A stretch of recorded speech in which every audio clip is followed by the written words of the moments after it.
இப்போ இலங்கைக்கு நீங்கள் வந்து இங்கேருந்து தமிழ்நாட்டு மூலமாக வந்து கஞ்சா வந்து எடுத்துகிட்டு போகிறாங்க அப்படின்னு சொல்கிறது கொஞ்சம் ஆச்சரியமாக தான் இருக்குது. ஸோ எப்படி இலங்கையிலேருந்து எப்படி அது பாசிபிலிட்டி? இங்கே தமிழ்நாட்டுக்கு வரதே ஒரு மிகப்பெரிய கஷ்டம்ன்ற பட்சத்தில் தமிழ்நாட்டுக்குள்ளே கொண்டு வரதான் ரொம்ப ரிஸ்க். இலங்கை கொண்டு போகிறது ரொம்ப ரொம்ப ஈஸி. திருவாரூர், நாகப்பட்டினம், அந்த அதிராம்பட்டினம், மல்லிப்பட்டினம் இந்த பகுதியில எல்லாம் நீங்க வந்துட்டீங்கன்னா, அந்த மன்னாரம் தீவு அந்த பகுதியெல்லாம் வந்துட்டீங்கன்னா முழுக்க வந்து அலையாத்தி காடுகள் அந்த பகுதிகள் தான். இங்க 2 வகையான டீம் இருக்கு. இப்ப ஆந்திராவில இருந்து இந்த ஆந்திரா வியாபாரிகள்ட்ட இருந்து கஞ்சாவை தமிழ்நாடு வியாபாரிகள் மாறிட்டாங்க. அதை இங்க 2 பேர் 3 பேர் கைமாத்திக்கிறாங்க ஹோல்சேல் வியாபாரிகளுக்கு. அதற்கு பிறகு ஒரு முதலாளி வாங்கி இந்த இலங்கைக்கு ஏற்றுமதி செய்யக்கூடிய முதலாளியை கொண்டு வந்து அதிராம்பட்டினம் போன்ற பகுதியில் நான் சொன்னேன் பார்த்தீங்களா, அந்த பகுதியில் கொண்டு வந்து சேர்த்துருவாங்க.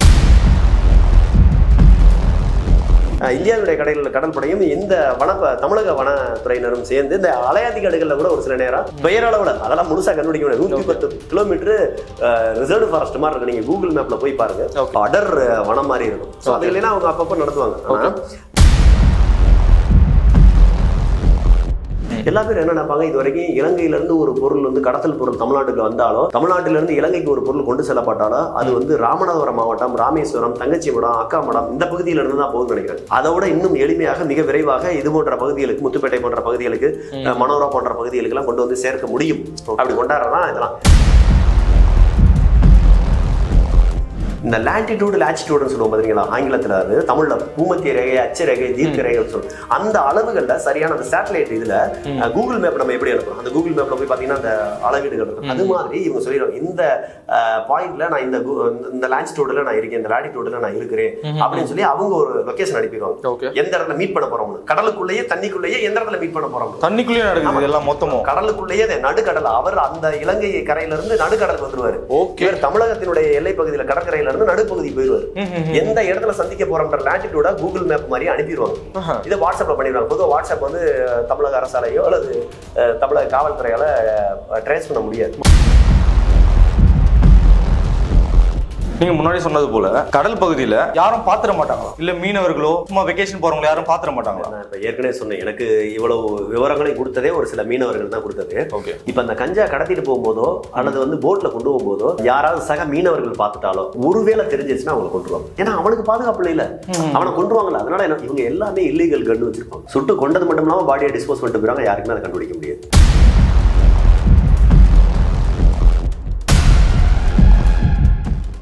இந்த கஞ்சா எந்த மாநிலத்தில இருந்து முதல் தமிழ்நாட்டுக்கு என்டர் ஆகுதுன்னு நினைக்கிறீங்க? 100 மடங்கு எந்த வகையான தொந்தரவுமே இல்லாம கஞ்சா தொழில பண்ணலாம் இந்தியாவில ஒரு மாநிலத்திலேனா, குறிப்பாக தென்னிந்தியாவில ஒரு மாநிலத்தை பண்ணலாம்னு ஆந்திராவில தான். இவங்க ஏன் இலங்கை கொண்டு போறாங்கன்னா, இன்றைய தேவை இலங்கை அரசுக்கு அங்க வாழக்கூடிய ஈழ மக்களுக்கு, தமிழ் பேசக்கூடிய ஈழ மக்கள் இருக்காங்கல்ல, அந்த ஈழ தமிழர்கள் வந்து எக்காரணத்தை கொண்டும் அடுத்து ஒரு விடுதலை போராட்டத்தை நாம நடத்திடக்கூடாது, அந்த விடுதலை பத்தி சிந்திச்சிடக்கூடாது, அவர்கள் மதுவுக்கும் மாதுவுக்கும் இது போன்ற போதை வஸ்துகளுக்கும் அடிமையாக இருக்க வேண்டும் என்று அங்கு திட்டமிட்டே விபச்சாரம், கஞ்சா, அபிநகராயின் போன்ற பொருட்களை திணிக்கிறாங்க. ஒரு காலத்துல வந்து தமிழீழத்துல எல்லார் பேருக்குமே போதைப் பொருள் கிடைக்கும் போது மிக எளிதாக கிடைக்கும் போது அவன் பயன்படுத்தும். ரொம்ப ரிஸ்க் எடுத்தது வாங்கினா அந்த ரிஸ்க் ரொம்ப ரேரா அதுக்கு அடிக்ட் ஆகி பைத்தியமானவங்க அதை தேடி எவ்வளவு உயிரப்பணையை வச்சு கூட நான் வந்து கஞ்சா வாங்குவேன், பவுடர், அபின், ஹெராயின் வாங்குவேன் அப்படின்ற ஆட்கலாம். ஆனா இன்னைக்கு வந்து ஈழத்தமிழர்கள் வந்து ரொம்ப கட்டுக்கோப்பா வாழ்ந்த மக்கள். தமிழ்நாட்டை விட ஈழத்தமிழர்கள் வந்து ரொம்ப தலைவர் பிரபாகரனுடைய ஆட்சியில ரொம்ப கட்டுக்கோப்பா வாழ்ந்தவங்க. இங்க வந்து அவ்வளவு ஒழுக்கத்தோட ஜாதி மத பேதம் இல்லாம போதை வஸ்துகள் இல்லாம வாழ்ந்த மக்கள். அப்படி இருக்கக்கிட்டுதான் அவர்களால வந்து தங்கள் நாட்டினுடைய தன் மண்ணினுடைய விடுதலைக்காக அவர்கள் போராடினார்கள்.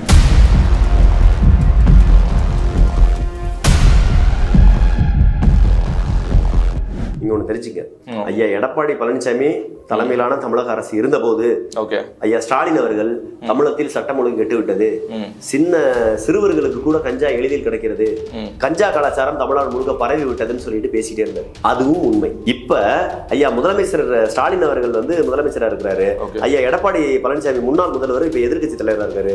இப்ப எதிர்கட்சி தலைவர் புலம்புறாரு, தமிழகத்தில் சட்டம் ஒழுங்கு கெட்டு விட்டது, தமிழகத்தில் கஞ்சா எளிதாக புழங்குகிறது, தமிழகத்தில் ஆளுங்கட்சியை கஞ்சா விற்பதற்கான ஏஜென்ட்டுகளாக இருக்கிறார்கள் இவர் புலம்புறாரு. ஐயா எடப்பாடி பழனிசாமி திமுக மீது சுமத்தப்பட்ட குற்றச்சாட்டுகளும் உண்மை. ஐயா திமுகவினுடைய தலைவர் ஸ்டாலின் அவர்கள் எடப்பாடி பழனிசாமி மீது சுமத்தப்பட்ட குற்றம் உண்மை. அப்படின்னா என்ன அர்த்தம்னா, நாம சொல்றோம்னா 2 பேருமே கஞ்சா வியாபாரி.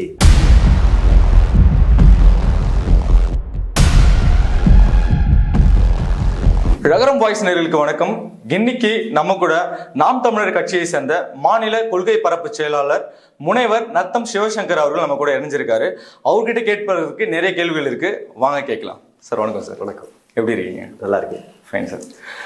இன்னைக்கு தமிழ்நாட்டில் என்னதான் வந்துட்டு கவர்மெண்ட் டிபார்ட்மெண்ட்டு சேர்ந்த ஆளுங்க வந்துட்டு கஞ்சாவை வந்து ஒழிக்கணும் அப்படின்னு எதிர்த்து வந்து நிறைய பிளான்ஸ் அண்ட் எக்ஸிக்யூஷன் பண்ணாலுமே இன்னைக்கு வரைக்குமே அதோட பயன்பாடு வந்து பொதுவாக மக்கள்கிட்ட அதிகமாக தென்படுறதை வந்து நம்ம பார்க்குறோம். ஸோ இது ஏன் சார் இது மாதிரி அதுக்கான ஆல்டர்னேட்டு எந்த சொல்யூஷன் எடுக்க முடியலையா தமிழ்நாடு கவர்மெண்ட்? நம்ம தனிப்பட்ட முறையில் எடுக்கவே இல்லை அப்படின்லாம் சொல்ல முடியாது. இங்கே ரெண்டு விதமாக நீங்கள் பார்க்கலாம். அதாவது ஒன்று, இந்த கஞ்சா அப்படின்ற ஒரு இந்த போதைப் பொருளுங்கிறது எந்த அளவில் தாக்கத்தை ஏற்படுத்தியிருக்கு அப்படின்னு சொல்லி நம்ம பார்த்தோம்னா, எளிமையாக இன்னைக்கு ஒரு இடத்துக்கு போனீங்கன்னா முதல்ல பார்த்தீங்கன்னா பீடி சிகரெட்டே ஒரு குறிப்பிட்ட வயதிற்கு கீழுள்ள பள்ளி சிறார்களுக்கு கொடுக்கக்கூடாது அப்படிங்கிற ஒரு சட்டம் இருக்கு. இன்ன வரையுமே இருக்கு அது மாதிரி. ஆனால் அதெல்லாம் பின்பற்றப்படுதானா கிடையாது. ஆனால் இதே ஒரு கிராம பகுதியில் போய் ஒரு பெட்டி கடையில் ஒரு பையன் போய் ஸ்கூல் படிக்கிற பையன் போய் ஒரு பீடியோ சிகரெட்டை வாங்குறான்னா சொல்லுவாங்க, டேடா இந்த வயசுல பீடி குடிக்கிறியா, உங்க அப்பாட்ட சொல்லி ஓடுறான் அப்படின்ட்டு அந்த பீடியோ சிகரெட்டை கொடுக்க மாட்டாங்க. ஆனால் நகர்ப்புறத்தில் அப்படிலாம் பார்க்கறது இல்லை. ஆனால் யாரோ என்னவோ கேட்குறான் கொடுக்குறோம் அப்படின்ற அளவில் தான் போயிருது. எந்த அளவிற்கு பீடி சிகரெட்டை விற்பது கொடுப்பது ஒரு இயல்பாகி போச்சோ அந்த அளவுக்கு தான் கஞ்சாவும் யதார்த்தமான புழக்கமாகி போயிடுச்சு. இதை அரசு அதிகாரிகளும், அதாவது என்ன சொல்லணும்னா அரசும் சரி, ஆளும் கட்சியும் சரி, காவல்துறையும் சரி, இதை ஒழிக்கும் நினைச்சாலும் இந்த தவறுகள் நடப்பது என்னவோ இந்த ரெண்டு துறையில இருந்துதான். இன்னைக்கு இருக்கக்கூடிய கஞ்சாவை ஒழிக்க வேண்டிய ரெண்டு பேர் யாருனாக்க, ஒன்னு காவல்துறை, இன்னொன்னு அந்த காவல்துறையை கையில் வச்சிருக்கக்கூடிய ஆளும் கட்சி. இதுதான் நம்ம செய்யணும். ஒட்டுமொத்த துறையும் அவர்கள் கையில் இருந்தாலும் கூட குறிப்பாக இந்த காவல்துறையை வைத்து அவர்கள் தான் இந்த கஞ்சா மட்டும் இருக்கிற போதைப் பொருட்கள் எல்லாத்தையுமே ஒழிச்சிருக்கணும். லாட்டரி டிக்கெட்ல இருந்து சீட்டாட்டா, சட்டத்துக்கு விரோதமான லாட்டரி சீட்டு, சட்டத்துக்கு விரோதமான சீட்டாட்டா கிளப்பு, இன்னும் சட்டத்துக்கு விரோதமான மதுபானங்கள், இது மாதிரி நிறைய இன்னும் இருக்கு. இதுகளெல்லாம் வந்து ஒழிக்க வேண்டியது யாருனாக்க இந்த அரசும் காவல்துறை தான். ஆனால் அவர்கள் செய்யறாங்கன்னா சுத்தமா செய்யவே இல்லை, காவல்துறை முழுக்க சரியில்லை அப்படின்லாம் நம்ம சொல்ல முடியாது. காவல்துறையிலும் நிறைய நல்ல அதிகாரிகள் இருக்காங்க. இப்போ எங்க பகுதியில பார்த்தீங்கன்னா அஸ்ரா கார்க்குன்னு சொல்லிட்டு ஒரு டிஐஜி இருக்காரு. ரொம்ப துரிதமான, அதாவது டிஐஜி ஒரு ஸ்பெஷல் டீம் வச்சிருக்காரு. இதுக்கு முன்னாடி நான் அப்படி கேள்விப்பட்டதில்லை. டிஐஜி ஒரு ஸ்பெஷல் டீம் வச்சிருந்ததாகவும் அந்த ஸ்பெஷல் டீம் வந்து போய் சட்டவிரோதமான கஞ்சாவை பிடிக்கிறது, சட்டவிரோதமான லாட்டரி டிக்கெட்டை பிடிக்கிறது அப்படிலாம் நான் கேள்விப்பட்டதில்லை. ஆனால் இப்பெல்லாம் பார்த்தீங்கன்னா தொடர்ச்சியாக எங்க பகுதியில், நான் சொல்றது மதுரை, திண்டுக்கல், தேனி, சிவகங்கை, விருதுநகர், இது போன்ற தென் மாவட்டங்கள்ல இந்த அதிகாரியினுடைய ஒரு கட்டுப்பாடுகள் வந்து ரொம்ப இறுக்கமாகவே இருக்குன்னே சொல்லலாம். இப்போ நான் சொல்வது, இப்போ பேசிக்கிட்டு இருக்க இதே சமகாலத்தில் ரொம்ப தீவிரமாக ஒழிப்பதற்கான நடவடிக்கைகள் எடுக்கிறார்கள். ஆனால் அதே வேளையில் நாம் ஒரு உண்மையை தெரிஞ்சுக்கிறோம். எந்த பகுதியில் கஞ்சா விற்கப்படுகிறதோ, எந்த பகுதியில் சட்டத்துக்கு புறமான ஆன்லைன் லாட்டரி டிக்கெட் விற்கப்படுகிறதோ, இது போன்ற சட்டத்திற்கு புறமான செயல்கள் பூரா யாரால் செய்யப்படுகிறதுனா இந்த ஆளுங்கட்சியினுடைய ஊராட்சி செயலாளர், கிளை செயலாளர், வட்ட செயலாளர் போன்ற பொறுப்புகளில் இருக்கக்கூடிய ஒன்றிய செயலாளர், மாவட்ட செயலாளர், இது மாதிரியான நபர்கள், அதாவது கட்சியினுடைய ஆட்கள் தங்களுடைய 10 ஆண்டு காலம் நம்ம கட்சி ஆட்சியில இல்ல, அந்த காலகட்டங்கள்ல போட்ட காசை பூரா வட்டி முதலமா எடுக்கணும், அடுத்த காலகட்டங்கள்ல நம்மளுக்கு சம்பாதிக்கணுன்ற ஒரு காரணத்திற்காக முழுக்க சட்டத்துக்கு புறமான செயல்களை செய்யறாங்க. ஒரு காலத்துல ஆளுங்கட்சி சம்பாதிக்கிறேன்னா எதுல சம்பாதிக்க? பள்ளிக்கூடம் கட்டுறது, பால்வாடி கட்டுறது, சிமெண்ட் ரோடு போடுறது, தார் ரோடு போடுறது போன்ற ஒப்பந்தங்களை எடுத்து ஒப்பந்தங்கள்ல தான் காசு சம்பாதிக்கும் இந்த அரசு. ஆனால் இப்ப பாத்தீங்கன்னா அந்த அரசியல்வாதிகள் இப்ப பாத்தீங்கன்னா ஆளுங்கட்சி எல்லா வகையான சட்டத்துக்கு புறமான செயல்களிலும் ஆளுங்கட்சி ஈடுபடுது. அவர்களுடைய ஒரே நோக்கம் பிரதானம் என்னன்னாக்க வருமானம் மட்டுமே. வருமானத்துக்காக என்ன வேணாலும் செய்யலாம், எப்படித்தான் வேணாலும் செய்யலான்ற அளவுக்கு இன்றைய சூழ்நிலை ஆயிடுச்சு. அதனாலதான் இந்த இதுகளை ஒழிக்க முடியல. அதே நேரத்துல காவல்துறையிலும் நிறைய காவல்துறையில் இருக்கக்கூடிய ஒரு சில ஆய்வாளர்கள், ஒரு சில சார்பு ஆய்வாளர்கள் என்ன செய்யறாங்க, தங்களுடைய சொந்த லாபத்திற்காக சம்பளத்தை மீறின கிம்பளத்துக்காக உடனடியாக பணக்காரன் என்ற ஆசையில நிறைய இளைஞர்களுடைய வாழ்க்கையை நாசமாக்குறதே இந்த காவல்துறை தான். நேரடியாக காவல்துறையை கஞ்சா கொடுத்து விற்க சொல்லும். கஞ்சா வியாபாரத்தை ஊக்குவிக்கக்கூடிய நபர்கள் யார் தடுக்கணுமோ அவர்களே ஊக்குவிக்கக்கூடிய சூழ்நிலை இன்று பெரும்பாலான இடங்கள் நடக்குது. உயர் அதிகாரிகள் அதை தடுக்கணும்னு நினைச்சாலும் கூட கீழ்மட்டத்தில் இருக்க ஒரு சிலர் வந்து ரொம்ப சொற்பமா தான், எல்லா பேரும் அப்படின்லாம் சொல்ல முடியாது, ரொம்ப சொற்பமாக இருக்கிறார்கள். ஆனாலும் அது தவறு என்பதை நாம் பதிவு செய்யணும். அவர்கள் செய்த நன்மையை எந்த அளவிற்கு நம்ம பாராட்டுகிறோமோ அதே நேரத்தில் அவர்கள் செய்யக்கூடிய தவறுகளையும் சுட்டிக்காட்ட வேண்டும். இன்று ஆளுங்கட்சியும் ஆளுங்கட்சியினுடைய பொறுப்பாளர்களும் சிறு சிறு இளைஞர்களுடைய சிறார்களிடம் பொதுவாக விற்பனை செய்கிறதும் சிறார்கள், வாங்கி பயன்படுத்துவதும் புழக்கத்தில் விடுவதும் சிறார்களே. அதனால வந்து நாம வந்து அதை வன்மையா கண்டிக்கிறோம். அதுதான் தொடர்ச்சி நடக்குது. இது ஏதோ தமிழ்நாட்டில் மட்டும் நடக்குது, இது தமிழ்நாட்டோட தவறு அப்படின்னு நினைக்காது. இன்னைக்கு ஒரு காலத்துல தமிழ்நாட்டில் கஞ்சாங்கிறது பயங்கரமா விளைச்சு, கஞ்சா விளைச்சல் இன்னைக்கு விற்பனைங்கிறது இருக்கு. ஆனால் கஞ்சா விளைச்சலோடு கூடிய விற்பனை ஒரு காலத்தில் தமிழ்நாட்டில் பெரும்பகுதியில் இருந்துச்சு. உங்களுக்கு குறிப்பா சொல்லணும்னா கொடைக்கானல் மலைப்பகுதிகள், கொடைக்கானல் மலைப்பகுதி, அதாவது என்ன சொன்னா மேற்கு தொடர்ச்சி மலை, ஒட்டுமொத்த மேற்கு தொடர்ச்சி மலைன்னு வச்சுக்கலாம். கொடைக்கானல் அந்த பக்கத்துல தேனி மாவட்டங்கள் முழுக்க, அதை தேனி மாவட்டங்கள் இருக்கக்கூடிய மலைத்தொடர்கள், திண்டுக்கல் மாவட்டத்தில் இருக்க மலைத்தொடர்கள், மதுரையில் இருக்க இது போன்ற மலைத்தொடர்கள்ல என்ன சொல்லலாம், ரிசர்வ்டு ஃபாரஸ்ட்னு சொல்லுவோம், பாதுகாக்கப்பட்ட வனப்பகுதி. இந்த பாதுகாக்கப்பட்ட வனப்பகுதிகளில் அதிகமாக இன்டீரியர்ல உள்ளுக்குள்ள நல்ல உள் வனப்பகுதிகளில் பார்த்தீங்கன்னாக்க நிறைய அந்த கஞ்சாக்கள் விற்பனை விளைச்சல் நடந்துச்சு. அது அப்புறம் தமிழக அரசும் சரி, அப்பப்போ இருக்கக்கூடிய காவல்துறை அதிகாரிகளும் சரி நிறைய வந்து கிடுக்குப்பிடி போட்டு நிறைய அந்த விளைச்சலை இன்று ஒரு 70% குறைத்து விட்டார்கள், 60% குறைத்து விட்டார்கள். இன்னும் தமிழகத்திலும் ஒரு 40% மலைப்பகுதிகளில் இந்த கஞ்சாலாம் விளைஞ்சிக்கிட்டே இருக்கு. அதெல்லாம் நீங்க இங்க பாருங்க, நம்ம ஏரியாவில் ஒருத்தர், நம்மளுக்கு தெரிஞ்ச ஏரியாவில் ஒருத்தர் என்ன செஞ்சுட்டாரு, கஞ்சா பயன்படுத்தக்கூடிய நபர், அவர் இருக்கக்கூடிய வீடு அந்த காலனி வீடு பகுதிகள், அந்த பகுதியில் வந்து வீட்டுக்கு பின்னாடி இவர் போய் கஞ்சா பயன்படுத்துறது. அந்த கஞ்சா பொட்டணத்தை பிரித்து அதில் இருக்க விதைகள்லாம், ஏன்னா அந்த கஞ்சாவினுடைய விதைகளை வந்து கஞ்சாவில் போட்டு பயன்படுத்தும் போது ரொம்ப பயங்கரமான வீரியமாக இருக்கும், அதனால பைத்தியம் பிடிக்க வாய்ப்பு இருக்கு அப்படின்னு சொல்லி இந்த கஞ்சாவினுடைய விதைகளை பிரிச்சுருவாங்க. கஞ்சாவிலேயே நிறைய வகை இருக்கு. கஞ்சா செடி இருக்குன்னா ஒரு ஆள் மட்டத்துக்கு மேலே வளரும். கஞ்சா செடி ஒரு ஆள் மட்டத்துக்கு மேலே வளரும், அவ்வளோ பெரிய செடியாக இருக்கும். அது வந்து 3 மாதங்களுக்கு ஒரு தடவை அறுக்கிறது இருக்கு, 6 மாதங்களுக்கு ஒரு தடவை அறுக்கிறது இருக்கு. அந்த 6 மாதம் தாக்கு பிடிச்சி ஒரு 7வது மாதம் 8வது மாதம்லாம் வரும்போது அந்த கஞ்சாவே அதிகமாக விளைந்து முடிச்சு அதனுடைய போதையில் அந்த செடியை முறியிரும்.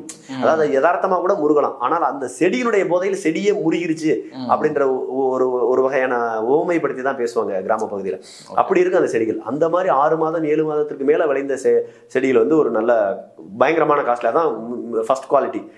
அதற்கு பிறகு இந்த 3 மாசத்துக்குள்ளேயே வெட்டி எடுக்கிறது, 3.5 மாசத்துல வெட்டி எடுக்கிறது, அந்த மாதிரி எல்லாம் இருக்கும். அப்ப அந்த மாதிரி தரம் பிரிச்சு வரும்போது இந்த விதையுடன் கூடிய கஞ்சாங்கிறது ரொம்ப சீப் அண்ட் பெஸ்டா கிடைக்கும். சோ அந்த மாதிரி இதுகளை பயன்படுத்தி கொண்டு வர கஞ்சா தூள்னு சொல்லி சொல்லுவாங்க. அந்த மாதிரி இதுகளை பயன்படுத்தும் போது அந்த விதைகளை என்ன செஞ்சிருக்காரு, எடுத்து கொல்லைப்புறங்கள்ல சும்மா போட்டிருக்காரு, அது முளைச்சிருச்சு. அவருக்கு தெரியுங்களா பயன்படுத்துறவருக்கு, வீட்டுல முளைக்கணும் ஒரு செடி 2 செடி முளைக்கணும், என்ன செஞ்சுட்டாரு, அதை பயன்படுத்திக்கிட்டாரு. எப்படின்னா அந்த கஞ்சா செடியை பிடுங்கி எல்லாம் பிச்சு அந்த தன்னுடைய வீட்டுக்கு மேல, அந்த காலனி வீட்டுக்கு மேல இருக்கக்கூடிய பகுதியிலேயே சும்மா, அதாவது எட்டி இப்படி வச்சா ஒரு சொலகுலையே முறத்திலேயே போட்டு எடுத்து மேல வச்சிருறது, அப்படி எடுத்து வச்சிருந்திருக்காரு. இப்படி பயன்படுத்திருக்காரு. அடுத்தடுத்து என்ன பண்ணிட்டாரு, சரி இதை கொஞ்சம் இன்னும் 1 செடி 2 செடி நம்மளுக்கு பயன்படுது, இன்னும் ஒரு 10 செடியா போட்டுக்கிறோம்னு சொல்லிட்டு அந்த, அதாவது ஒரு குளிக்கிற தண்ணி துவைக்கிற தண்ணி வெளியேறக்கூடிய பகுதி, கிராமப்புறங்கள்ல கொல்லை பகுதிங்கிறது, கொல்லைப்புறம்னா எப்படின்னா ஒரு தென்னை கீட்டுல கட்டப்பட்ட ஒரு அறைன்னு வச்சுக்கலாம், ஒரு தடுப்பு மாதிரி இருக்கும், அதுல போய் குளிக்கிறது அந்த மாதிரி இதுகளுக்கு. அப்ப அந்த கழிவுநீர் வெளியேற பகுதியில அவர் போட்டது. அதை என்ன பண்ணிட்டாரு, அங்கிட்ட ஆளுங்க இல்லைங்கவே கொஞ்சம் ஒதுக்குப்புறமான பகுதி தான் அப்படிங்கவுமே கொஞ்சம் என்ன பண்ணிட்டாரு, வீட்டுல இருக்கக்கூடிய பயன்படுத்தாத பழைய சேலைகள் அந்த மாதிரி இதை அப்படியே ஒரு தடுப்பு மாதிரி யதார்த்தமா கட்டி விட்டு, பக்கத்து வீட்டுக்காரங்க எல்லாம் என்ன நினைப்பாங்க, சரி இது பாத்ரூமுக்கு தான் கட்டியிருக்காங்க அப்படின்ற மாதிரி நினைக்க, இவர் என்ன பண்ணிட்டாரு, அதுல என்ன பண்ணிட்டாரு, ஒரு குறுகிய அளவுல போட்டு அதுல இருந்து கிடைக்கக்கூடிய ஒரு 5-6 செடிகளை இது பண்ணி இது பண்ணிட்டாரு. பொதுவாகவே வந்து எல்லாரும் சொல்லுவாங்க, கஞ்சா செடியில வந்து பூ பூக்கும் போது, அந்த பூ வெடிக்கும் போது பயங்கரமான வாசனை வரும். கஞ்சா பயன்படுத்தும் போது அந்த புகை பாத்திருக்கீங்களா, பயங்கரமான வாசனை வரும். அது போன்ற வாசனை வந்து இந்த பூ வெடிக்கும் போதே, பூ மலரும் போது அந்த வாசனை வந்துடும். அதை வச்சுதான் காவல்துறை அதிகாரிகளை விரட்டி பிடிச்சி கண்டுபிடிச்சிடாங்க அப்படிதான் சொல்றாங்க. அப்படிலாம் ஒண்ணு கிடையவே.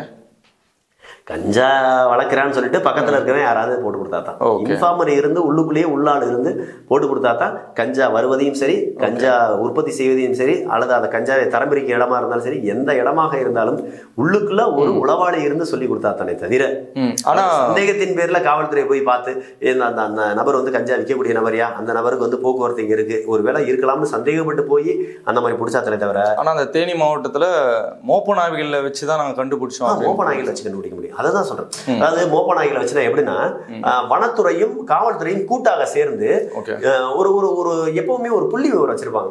இப்ப காவல்துறையில போனீங்கன்னா காவல்துறையில ஒரு ஸ்டாட்டிஸ்டிக்ஸ் ரிப்போர்ட் எப்பவுமே இருக்கும்.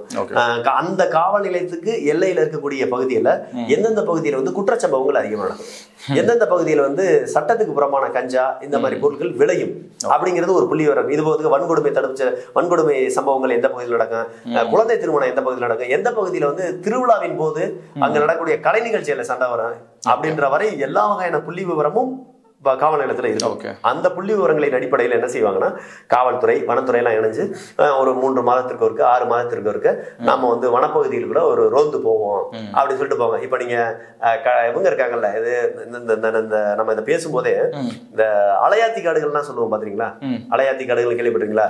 நீங்க அப்படியே பாத்தீங்கன்னா இந்த திருவாரூர் திருவாரூர் பகுதியில் அந்த பகுதியில எல்லாம் திருவாரூர்ன்ற சொல்றதை விட அந்த மன்னாரன் தீவுன்னு சொல்லிட்டு இருக்கும். அதிராம்பட்டினம், மன்னாரன் தீவு, அதுக்கு பக்கத்துல இருக்க முத்துப்பேட்டை. நீங்க நான் சொல்றது பூராமே அந்த திருவாரூர் மாவட்டம், நாகப்பட்டினம் மாவட்டம், தஞ்சாவூர் மாவட்டம், இந்த பகுதியினுடைய கடற்கரை பகுதியில சொல்றேன். அந்த பகுதியில எல்லாம் அலையாத்தி காடுகள் இருக்கும்.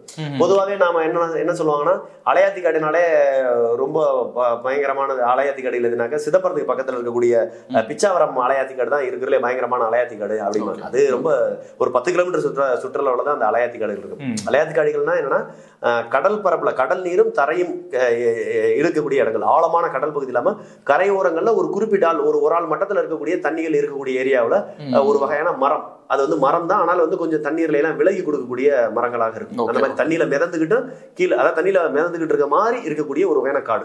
தண்ணியிலே மிதந்தா ஒரு காடு எப்படி இருக்கும் அது மாதிரி இருக்கும். தரைப்பகுதியில இருந்து கடல் பகுதிக்குள்ள மெர்ஜாகிற இடத்துல இருக்கும். அது கிட்டத்தட்ட ஒரு 119 கிலோமீட்டர் இருக்கக்கூடிய ஒரு காடுனா எங்கன்னு பாத்தீங்கன்னாக்கா இந்த மன்னாரம் தீவு, முத்துப்பேட்டை இந்த பகுதியில இருக்கு. அந்த பகுதியில எந்த வகையான சாலைகளும் கிடையாது. அந்த பகுதி வழியா தான் இலங்கைக்கெல்லாம் வந்து கஞ்சாவெல்லாம் வந்து அதிகமாக கடத்துவாங்க. நம்ம அடுத்த டாபிக் வருவோம், இலங்கைக்கு. அதை வந்து அடுத்த இதுக்கு அடுத்து பேசுவோம். இப்போ மன்னிக்கணும், இப்ப நீங்க சொன்ன மாதிரி இதெல்லாம் வந்துட்டு அரசியல்வாதிகளோட சொந்த அந்த லாப நோக்குல வந்து கண்டிப்பா கொடுக்குறாங்க. இதை முழுக்க செய்வதே அரசியல்வாதிகள், குறிப்பாக ஆளுங்கட்சி. அவங்க ஏன் கஞ்சால ஏன் போக்கஸ் பண்ணோம்? அதுதான் வந்து ஊர் முழுக்க டாஸ்மாக் இருக்குது, அதுல இருந்து அவங்களோட வருமானத்தை வந்து ஈட்டிக்கலாம். நீங்க ஒண்ணு தெரிஞ்சுங்க, இப்ப ஊர் முழுக்க டாஸ்மாக் இருக்கு. ஊர் முழுக்க டாஸ்மார்க்கோட முதலாளி யாரு? அரசு விற்கிறதுன்னு சொல்லலாம். ஆனால் அரசுக்கு வந்து விற்கிறதுனால லாபம்லாம் கிடையாது. அதுக்கு விதிக்கப்படுற ஹலால் வரினாலதான் லாபம். எல்லாரும் நினைக்கிறாங்க சாராயத்தை கொண்டு வந்து அரசாங்கம் விற்கிறதுனால லாபம். சாராயத்தை கொண்டு வந்து விற்கிறதுனால மிக குறைந்த லாபம் தான். அது அவங்க தனியார்ட்டே கொடுக்கலாம். ஆனால் வந்து தனியார்ட்ட கொடுக்கும்போது அதுல வந்து நிறைய மாறுதல்கள் செய்ய வேண்டியது இருக்கு. அதனால அரசாங்கமே அந்த லாபத்தையும் எடுக்கணும்ன்ற நோக்கத்துல தான் அதை பண்றாங்க. அது தவறு. அது அரசாங்கமே செய்யக்கூடாது. அது மிகப்பெரிய தவறு. அது ஒரு 8 ஆலை 9 ஆலைக்காரங்க தான் பெருசா அதுல லாபம் ஈட்டுவாங்க. ஆனா கஞ்சாங்கிறது அப்படி இல்லை. யாரெல்லாம் வாங்கி விற்கிறா அவெல்லாம் முதலாளி. இன்னைக்கு சாராயமும் வாங்கி விற்கிறாங்க. ஒரு பக்கம் சாராயம் விற்கிறது இருக்கு. என்னைக்குமே இந்த கஞ்சா பயன்படுத்திய நபர்கள், கஞ்சா போதைக்கு அடிமையான நபர்கள் சாராயத்தை விரும்ப மாட்டாங்க. கஞ்சாவே கிடைக்காட்டி சாராயத்துக்கு போவாங்க. இதே இது சாராயம் குடிக்கிற நபர்கள் சாராயமே கிடைக்காட்டி கஞ்சாவுக்கு வருவானா அது ரொம்ப குறையும். ஒரு சாராயம் குடிச்சு பழகினவன் இன்னைக்கு சாராயமே இல்லை அப்படின்னா அதற்கு நிகர நான் வேற ஏதாவது தான் பார்ப்போம், கஞ்சாவுக்கு வரமாட்டான். ஆனால் கஞ்சாவில் இருக்கிற நபர்கள் கஞ்சா கிடைக்காட்டி, இந்த கஞ்சா போதைக்கு அடிமையானவன் சாராயத்தையோ மத்ததையும் தேடுறோட இந்த கஞ்சாவை தான் அதிகமாக விரும்புவோம். கஞ்சா போதைங்கிறது ஒரு வகையான போதை. அதை அனுபவிச்சவன் மற்ற போதைகளை அனுபவிக்கிறது விரும்ப மாட்டான். இதை குடிச்சிட்டான்னாக்க சித்தப்போக்கே சிவம்போக்குன்ற மாதிரி சிரிச்சுக்கிட்டே திரிவாங்க, சிரிச்சுக்கிட்டே பாட்டு பாடிக்கிட்டே அந்த மாதிரி திரிவாங்க. அது மாதிரி அதாவது நீங்க இதற்கு முன்னாடி எல்லாம் பாத்தீங்கன்னா இந்த கஞ்சா வந்து ஒரு சிவபானம் அப்படின்லாம் பேசப்படுற ஒரு வகையான இதுதான் இந்த சிவபானம்லாம் சொல்லுவாங்க. அதாவது பழைய காலங்கள்ல எல்லாம் பாத்தீங்கன்னாக்க முனிவர்கள் சித்தர்கள் வந்து இதை மருந்துக்கு பயன்படுத்திருக்காங்க, இதை மருத்துவ குணமா பயன்படுத்திருக்காங்க. இன்றளவு கூட நீங்க திரைப்படங்கள் எல்லாம் பாப்பீங்க, நான் கடவுள் போன்ற படங்கள் எல்லாம் பாத்தீங்கன்னா முழுக்க வந்து அது ஏதோ சிவ பக்தர்கள் பூரா அதை பயன்படுத்துறது சிவபானம் அப்படிங்கிற மாதிரிலாம் பேசுவோம். அது இருக்க வாய்ப்பு இருக்கு நம்மளுக்கு. அது அதுக்குள்ள அந்த அதாவது என்ன சொல்றது, இந்த கஞ்சாவிற்கும் தமிழ் சமூகம் அல்லது தமிழருடைய முன்னோர் வழிபாட்டுகளுக்கும் கிராம தெய்வங்களுக்கும் என்ன வகையான ஒற்றுமை இருக்குன்றத நம்ம உள்ளுக்குள்ள போய் நம்ம பார்த்ததில்ல, தெரியல. அதை நம்ம ஆராய்ச்சி பண்ணலைன்னு வச்சுங்க. இப்ப நீங்க கிராமப்புறங்கள்ல இருக்கக்கூடிய இதுகளை எல்லாம் போய் பாத்தீங்கன்னா நம்ம முனியாண்டி, கருப்புசாமி, ஐயனாரு, இப்ப மதுரையில பாண்டி கோயில் சொல்லி ஒரு சாமி இருக்கு. அங்க போய் பாத்தீங்கன்னா சுருட்டு படைப்பாங்க. அலங்காநல்லூர்ல முனியாண்டி இருக்கு, அலங்காநல்லூர் முனியாண்டி சேவை. அங்க போனீங்கன்னாக்கா சாராயம் படைப்பாங்க. இப்படி நம்ம தெய்வங்களுக்கு வந்து சுருட்டு சாராயம் இதெல்லாம் படைக்கும் போது இன்னைக்கு கஞ்சா தடை செய்யப்பட்டிருக்கும், ஒருவேளை படைக்காம இருந்திருக்கலாம். கஞ்சாவும் எளிதா புழங்கக்கூடியது, இல்ல சட்டத்துக்கு புறம்பானது அல்ல அப்படின்ற பட்சத்தில் அதையும் கூட படைக்க வாய்ப்பு இருக்கு. ஒருவேளை இந்த புகைன்றதே கஞ்சாவில இருந்து கூட வந்திருக்கலாம். நம்ம அதுக்குள்ள எல்லாம் போறதில்ல. ஆனால் அப்படி ஒண்ணு இருக்கு. Okay sir. இந்த கஞ்சா முதல்ல எந்த மாநிலத்திலிருந்து முதல் தமிழ்ல வந்து தமிழ்நாட்டுக்கு என்டர் ஆகுதுன்னு நினைக்கிறீங்க? சரி, இந்த நம்ம இப்ப அந்த பாதியில ஒரு தலைப்புகள் அப்படியே விட்டோம். அதாவது இந்த வனப்பகுதிகளில் ஆய்வு போனீங்களா, அதே மாதிரி தான் இந்த கடல் பரப்புகள்லையும் வனத்துறையும் காவல்துறையும் இணைந்து கூட்டாக தேடுதல் வேட்டை நடத்துறதா வனப்பகுதிகள். இதே இது கோஸ்ட் அதை என்ன சொல்றது, நம்ம கடல் காவலர்கள் இருப்பாங்களே, நேவியும் நம்ம வனத்துறையும் தமிழகத்தினுடைய வனத்துறையும் மத்திய நேவியும் சேர்ந்து கடல் பகுதிகளில் இது மாதிரி ஆய்வுகளுக்கு போவாங்க. அதாவது கடல் பகுதிகள்னா இந்த அலையாத்தி காடுகளை சுத்தி போவாங்க. அப்படி போறது இந்த பக்கங்கள்ல எப்படி காவல்துறையும் வனத்துறையும் வந்து கூட்டு ஒரு தேடுதல் வேட்டை நடத்துறாங்களோ அதே மாதிரி அங்க வந்து கடற்படையும் இந்தியாவுடைய கடற்படையும் இந்த தமிழக வனத்துறையினரும் சேர்ந்து இந்த அலையாத்தி காடுகள்ல கூட ஒரு சில நேரம் பெயரளவுல அதெல்லாம் முழுசா கண்டுபிடிக்க முடியாது. 110 கிலோமீட்டர் ரிசர்வ் ஃபாரஸ்ட் மாதிரி இருக்கு. நீங்க கூகுள் மேப்ல போய் பாருங்க. அந்த அதிராம்பட்டினம் அந்த பகுதியில இருந்து அப்படியே பாத்தீங்கன்னா அந்த அலையாத்தி காடுகள் அவ்வளவு பெருசா இருக்கும். மன்னாரம் தீவு அந்த பகுதியெல்லாம் பாத்தீங்கன்னா அவ்வளவு அடர் வனம் மாதிரி இருக்கும். அதுலாம் அவங்க அப்பப்போ நடத்துவாங்க. ஆனா இது ஆந்திராவில இருந்து இப்ப தமிழ்நாட்டுல விளையிறது முழுசா குறைஞ்சிருச்சு. ஆனால் வட மாவட்டங்கள்ல நிறைய விளையுது. வட மாவட்டங்கள்ல தமிழ்நாட்டை விட ரொம்ப சீப்பா இருக்கும் ஆந்திராவில, ஆந்திராவிட ரொம்ப சீப்பா இருக்கும் வட மாவட்டங்கள், வட மாநிலங்கள்ல. அந்த அளவுல தான் இந்த கஞ்சா இருக்கு. இப்ப என்னன்னா ஆந்திராவில தான் இன்னைக்கு தமிழக காவல்துறையோட 100 மடங்கு எந்த வகையான தொந்தரவுமே இல்லாம கஞ்சா தொழில பண்ணலாம் இந்தியாவில ஒரு மாநிலத்திலனா, குறிப்பாக தென்னிந்தியாவில ஒரு மாநிலத்தை பண்ணலாம்னு அது ஆந்திராவில தான். ஆந்திராவில இருந்து தான் முழுக்க கஞ்சாக்கள் பூராமே தமிழ்நாட்டுக்கு சப்ளை ஆகுது. இன்னைக்கு ஆந்திராவினுடைய எல்லை பகுதியில இருந்து தான் முழுக்க, ஆந்திரா தெலுங்கானா ரெண்டுல இருந்து தான் முழுக்க கஞ்சாக்கள் வந்து தமிழகத்திற்குள்ள வருது, ஊடுருவி வருது. நீங்க சொன்ன அந்த மேங்க்ரூவ் ஃபாரஸ்ட் வழியாவும் வருதுங்களா? பல ஒரு இல்ல, நீங்க சொல்ற மேங்க்ரூவ் ஃபாரஸ்ட் இங்க ஆந்திரா பார்டர் இல்ல. ஓகே, நான் சொல்றது ஆந்திராவில நிலப்பகுதியில சாலை வழியா வருது. நான் சொல்ற அலையாத்தி காடுகள்ன்றது வந்து இலங்கைக்கு போறதுக்காக பயன்படுத்தக்கூடிய இடம். நான் அதுக்கப்புறம் வர்றேன். இலங்கைக்கு இங்க இருந்து கஞ்சா கொண்டு போறாங்கல்ல, அதுதான் அதுல அந்த இதுகளை பண்ணுவாங்க. ஆனா நான் சொல்றது வந்து இது ஆந்திராவில இருந்து நிலப்பகுதியிலே சென்னை திருவள்ளூர் மாவட்ட எல்லை பகுதிகள், திருத்தணி மாவட்டத்தினுடைய எல்லை பகுதியில் இந்த பகுதியில இருந்து யதார்த்தமா ஏதோ பழைய இரும்பு ஏத்திட்டு வர்ற மாதிரி இருக்கும், பழைய பேப்பர் ஏத்திட்டு வர்ற மாதிரி இருக்கும், பால் வண்டி வர்றது மாதிரி இருக்கும், கேஸ் சிலிண்டர் கொண்டு வர்ற வண்டி மாதிரி இருக்கும். இதுல பூராமே லோடு வந்து கொண்டு வருவாங்க. ஆச்சரியமா இருக்கு எனக்கு. ஆமா, இது சீரியஸ்லி நீங்க புஷ்பா படம் பாத்தீங்களா? பார்த்தேன். அது மாதிரி இங்க பல டெக்னிக் இருக்கு. ஓகே, இப்போ ஃபார் எக்ஸாம்பிள் வந்து இப்போ ஏர்போர்ட்ல எல்லாம் வந்து என்னதான் தங்கத்தை வந்துட்டு ஜிப்ல வச்சு கடத்தினாலும் இல்ல சூட் கேஸ் பேக்ல அந்த ஒயர் வரும் தெரியுங்களா, அந்த ஒயர் வச்சு கடத்தினாலும் வந்து ஈஸியா அந்த அளவுக்கு ஒரு நுண்ணுயிரை யூஸ் பண்ணி ஒரு மாதிரி கண்டுபிடிச்சு அதுக்கு தகுந்த ஸ்கேனர்லாம் இருக்கு. அதுக்கு தகுந்த ஸ்கேனர், இப்போ ஒரு முழு கண்டெய்னர் போனாலும் முழு கண்டெய்னர் ஸ்கேன் பண்ற அளவுக்கு அவங்கள்ட்ட எக்யூப்மெண்ட் இருக்கு, டெக்னாலஜி இருக்கு. ஆனால் அந்த எக்யூப்மெண்டோ அந்த டெக்னாலஜியோ நம்ம எல்லை பகுதியில பயன்படுத்துற அளவுக்கு நம்ம இன்னும் வளரல தானே. நீங்க இப்படி எடுத்துங்க, ஒரு எல்லை எடுத்துங்க, தமிழ்நாட்டிற்கும் கேரளாவிற்கும் இருக்க எல்லைகள் எத்தனை இருக்குனாக்க, கன்னியாகுமரியில இருந்து இங்க கடைசியா கோயம்புத்தூருக்கு மேல இருக்கக்கூடிய தடாகம் அட்டப்பாடி வரை இருக்கு. எத்தனை நுழைவாய்கள் இருக்கு, மேல அட்டப்பாடி இருக்கு, தடாகம் இருக்கு, அதுக்கப்புறம் வாழந்தாவளம் இருக்கு, வாழையாறு இருக்கு. இப்படியே கொண்டு வந்தீங்கன்னா இங்க கடைசியா செங்கோட்டை வரை வரிசையா வந்துகிட்டே இருக்கலாம். அப்ப இத்தனை இடத்துலயே நம்ம இவ்வளவு டெக்னாலஜி கொண்டு போய் வைக்க முடியாது. இப்ப ஏர்போர்ட்டுங்கிறது ஏர்போர்ட்ல கண்டிப்பாக வைக்க வேண்டிய சூழ்நிலை, இல்லாட்டி அந்த மற்ற நாடுகளுக்கு போகும்போது இந்தியாவுடைய பேர் கெட்டு போயிடும். அப்படிங்கிறக்காக ஏர்போர்ட்ல அதெல்லாம் வச்சிருக்காங்க. ஆனால் அவ்வளவு டெக்னாலஜி இங்க எல்லா எல்லைப்புறங்களையும் வைக்க முடியாது. அப்படிலாம் பல ஆயிரம் கோடிகள் செலவாகும். அதனால அதெல்லாம் பயன்படுத்த மாட்டாங்க. இன்னைக்கு செக் போஸ்ட்ல ப்ராப்பரா செக் பண்ணாலே மாட்டிக்கலாம். நீங்க ஒன்று தெரிஞ்சுங்க, ஏதோ இந்த கடத்தல் தொழில் செய்யறவங்க எல்லாம் ரொம்ப திறமையா ஒரு பக்கம் கடத்தல் தொழில் செய்வாங்க. இன்னொன்னு, அவர்கள் எப்ப இது பண்ணுவாங்கன்னா, அந்த செக் போஸ்ட்ல இருக்கக்கூடிய காவல்துறை அதிகாரிகள் நம்மளுக்கு ஆதரவா இருக்க மாட்டாங்கன்னு தெரிகிற இடத்துல தான் இந்த மாதிரி ரிஸ்க் எல்லாம் எடுக்கும். இப்ப காவல்துறை அதுபோதுக்கு இது நெடுந்தூரம் பயணிக்க போறது. எல்லா இடத்துலயும் நம்ம அதிகாரிகளை கரெக்ட் பண்ணி வைக்க முடியாது, எல்லா இடத்துலயும் நம்ம லஞ்சம் கொடுத்து பண்ண முடியாது. ஆனால் எப்பவுமே செக் போஸ்ட்ல இருக்கக்கூடிய அதிகாரிகளை இந்த கடத்தல் தொழில இருக்கக்கூடிய நபர்கள் எப்பவுமே கவனிச்சு வச்சுட்டே இருப்பாங்க. அதனாலதான் மிக ஈஸியா வந்து இது வந்து இந்த டிரான்சாக்சன் நடந்துரும். மிக விரைவாக உள்ள வர்றது வெளியில போட நடக்கும். இப்ப ஆந்திராவில வந்து பாத்தீங்கன்னா அதிகாரியும் கஞ்சாவை கண்டுக்கிற மாட்டோம். அப்போ செக்கிங் பண்ண முடியாதுன்றது கிடையாது, மேபி இன்ஃப்ளூயன்ஸ்லாம் நடக்குதுன்னு சொல்லலாமா? அதெல்லாம் நடக்கும். ஓகே, ஒரு செக் போஸ்ட்ல இருக்கக்கூடிய சாதாரண ஒரு யார் இருப்பா, ஒரு கான்ஸ்டபிளோ ஒரு ஏட்டையாவோ, ஒரு அதிகபட்சமா போனா ஒரு எஸ்எஸ்சி இருப்பாரு, இவ்வளவுதான் செக் போஸ்ட்ல இருப்பாங்க. சிறப்பு சார்பு ஆய்வாளர் இருப்பாரு, வேற யாரும் இருக்க மாட்டாங்க. அப்ப அந்த மாதிரி இடங்கள்ல ஒரு கஞ்சா வண்டியை பிடிச்சிடறாங்க. அந்த வண்டிக்குள்ள ஒரு 3 கோடி ரூபாய் மதிப்பிலான 5 கோடி ரூபாய் மதிப்பிலான கஞ்சா இருக்கு. உடனடியாக அங்க யாருக்கு போன் வரும்? அவர் அந்த செக் போஸ்ட் ஏதாவது ஒரு காவல் நிலையத்தோட கட்டுப்பாட்டுல ஏதாவது ஒரு ஸ்டேஷன் லிமிட்ல இருக்கும். உடனே அந்த ஸ்டேஷன் லிமிட்டோட உயர் அதிகாரி யாரு? ஒரு இன்ஸ்பெக்டர். நேரா இங்க மந்திரியோ அல்லது மாவட்ட செயலாளர், ஆளுங்கட்சியினுடைய மந்திரியோ அல்லது ஆளுங்கட்சியினுடைய மாவட்ட செயலாளரா போன் பண்ணுவார். அதை மீறி அவர் வந்து அந்த வண்டியை பிடிச்சி லாக் பண்ணிடுவாரா, சீஸ் பண்ணிடுவாரா? இந்த மாதிரி வண்டிகள்லாம் எப்ப மாட்டோம்னா, ஐஜியோட ஸ்பெஷல் டீம்னு ஒரு டீம் இருக்கும். யதார்த்தமா கையிலேயே கட்டிக்கிட்டு சாதாரண உடையில பொதுமக்கள் மாதிரி சுத்தி திரிவாங்க. அந்த மாதிரி ஆளுகள்கிட்ட மாற்றினால்தான் இது மாதிரியான வண்டிகளே பிடிக்கும். இந்த மாதிரி கஞ்சா கொண்டு வர வண்டி இங்க பாருங்க, ஆந்திரா பார்டர் முடிய, அதாவது ஆந்திராவுக்குள்ள எந்த பகுதியில நீங்க போய் கஞ்சா வாங்கினாலும் அந்த கஞ்சா வியாபாரிகளே உங்களுக்கு எல்லா வகையான பேக், நீங்க பாத்தீங்கன்னா கஞ்சாவோட ஒரே மாதிரி தான் பேக் பண்ணிருப்பாங்க. அதுதான் அதோட பேக்கிங் ஸ்டைல். அதே மாதிரி பேக் பண்ணி அந்த செலோடேப் மாதிரி ஒண்ணு போட்டு, ப்ரௌன் கலர் செலோடேப் போட்டு ஒட்டி நீட்டா பேக் பண்ணி ஈரப்பதம் படாத அளவுக்கு பேக் பண்ணிடுவாங்க. ஒவ்வொரு எடை இருக்கும், ஒவ்வொன்றும் ஒவ்வொரு 5 kilo 5 kilo 5 kilo 10 kilo 10 kilo 10 kilo packing இருக்கும். அந்த மாதிரி பேக் பண்ணி அழகா அடுக்கி, என்ன சொல்றது, சிவகாசியில வெடிப்பெட்டி அடிக்க வர்ற மாதிரி அழகா அடுக்கி இடிக்கி எல்லாமே கட்டி கொண்டு வந்து உங்களுக்கு அந்த வாகனங்களை எல்லாம் வச்சு செட் பண்ணி அந்த வாகனங்களை கொண்டு வந்து ஆந்திர எல்லையை கடந்து உங்களை விட்டு விடுவார்கள். அது வரைக்கும் அந்த ஆந்திர வியாபாரிகளுடைய பொறுப்பு. நீங்களோ உங்களுடைய வண்டியோ வண்டிக்குள்ள இருக்க கஞ்சாவோ எந்த வகையில மாட்டிக்கிறாம ஆந்திர மாநிலத்திலிருந்து ஆந்திர எல்லை பகுதி எல்லை செக் போஸ்டை தாண்டி வர்றது அவங்க பொறுப்பு. அதற்கு பிறகு தமிழக எல்லை பகுதி, தமிழகத்தினுடைய காவல்துறையை அல்லது தமிழ்நாட்டுக்குள்ள உள்ள இருக்கக்கூடிய உளவுத்துறைகளை தப்பிச்சு போய்க்கிற வேண்டியது உங்க பொறுப்பு.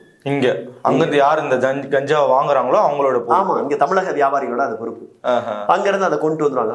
இது பூராமே இந்த ரிஸ்க் இப்ப கொண்டு வந்துருவாங்க. நான் நிறைய என்ன வலையலைகள் எல்லாம் இதை முழுசா இப்போ நீங்க சொன்ன மாதிரி ஒருத்தவங்க வந்து இது மாதிரி அரசியல்வாதிகளோ இல்ல மந்திரிகளோ வந்து கேட்க மாட்டாங்க. ஆனா அந்த ஹையர் அபிஷியல்ஸ் இருப்பான் அவங்க கேட்பாங்கன்னு சொன்னாங்க.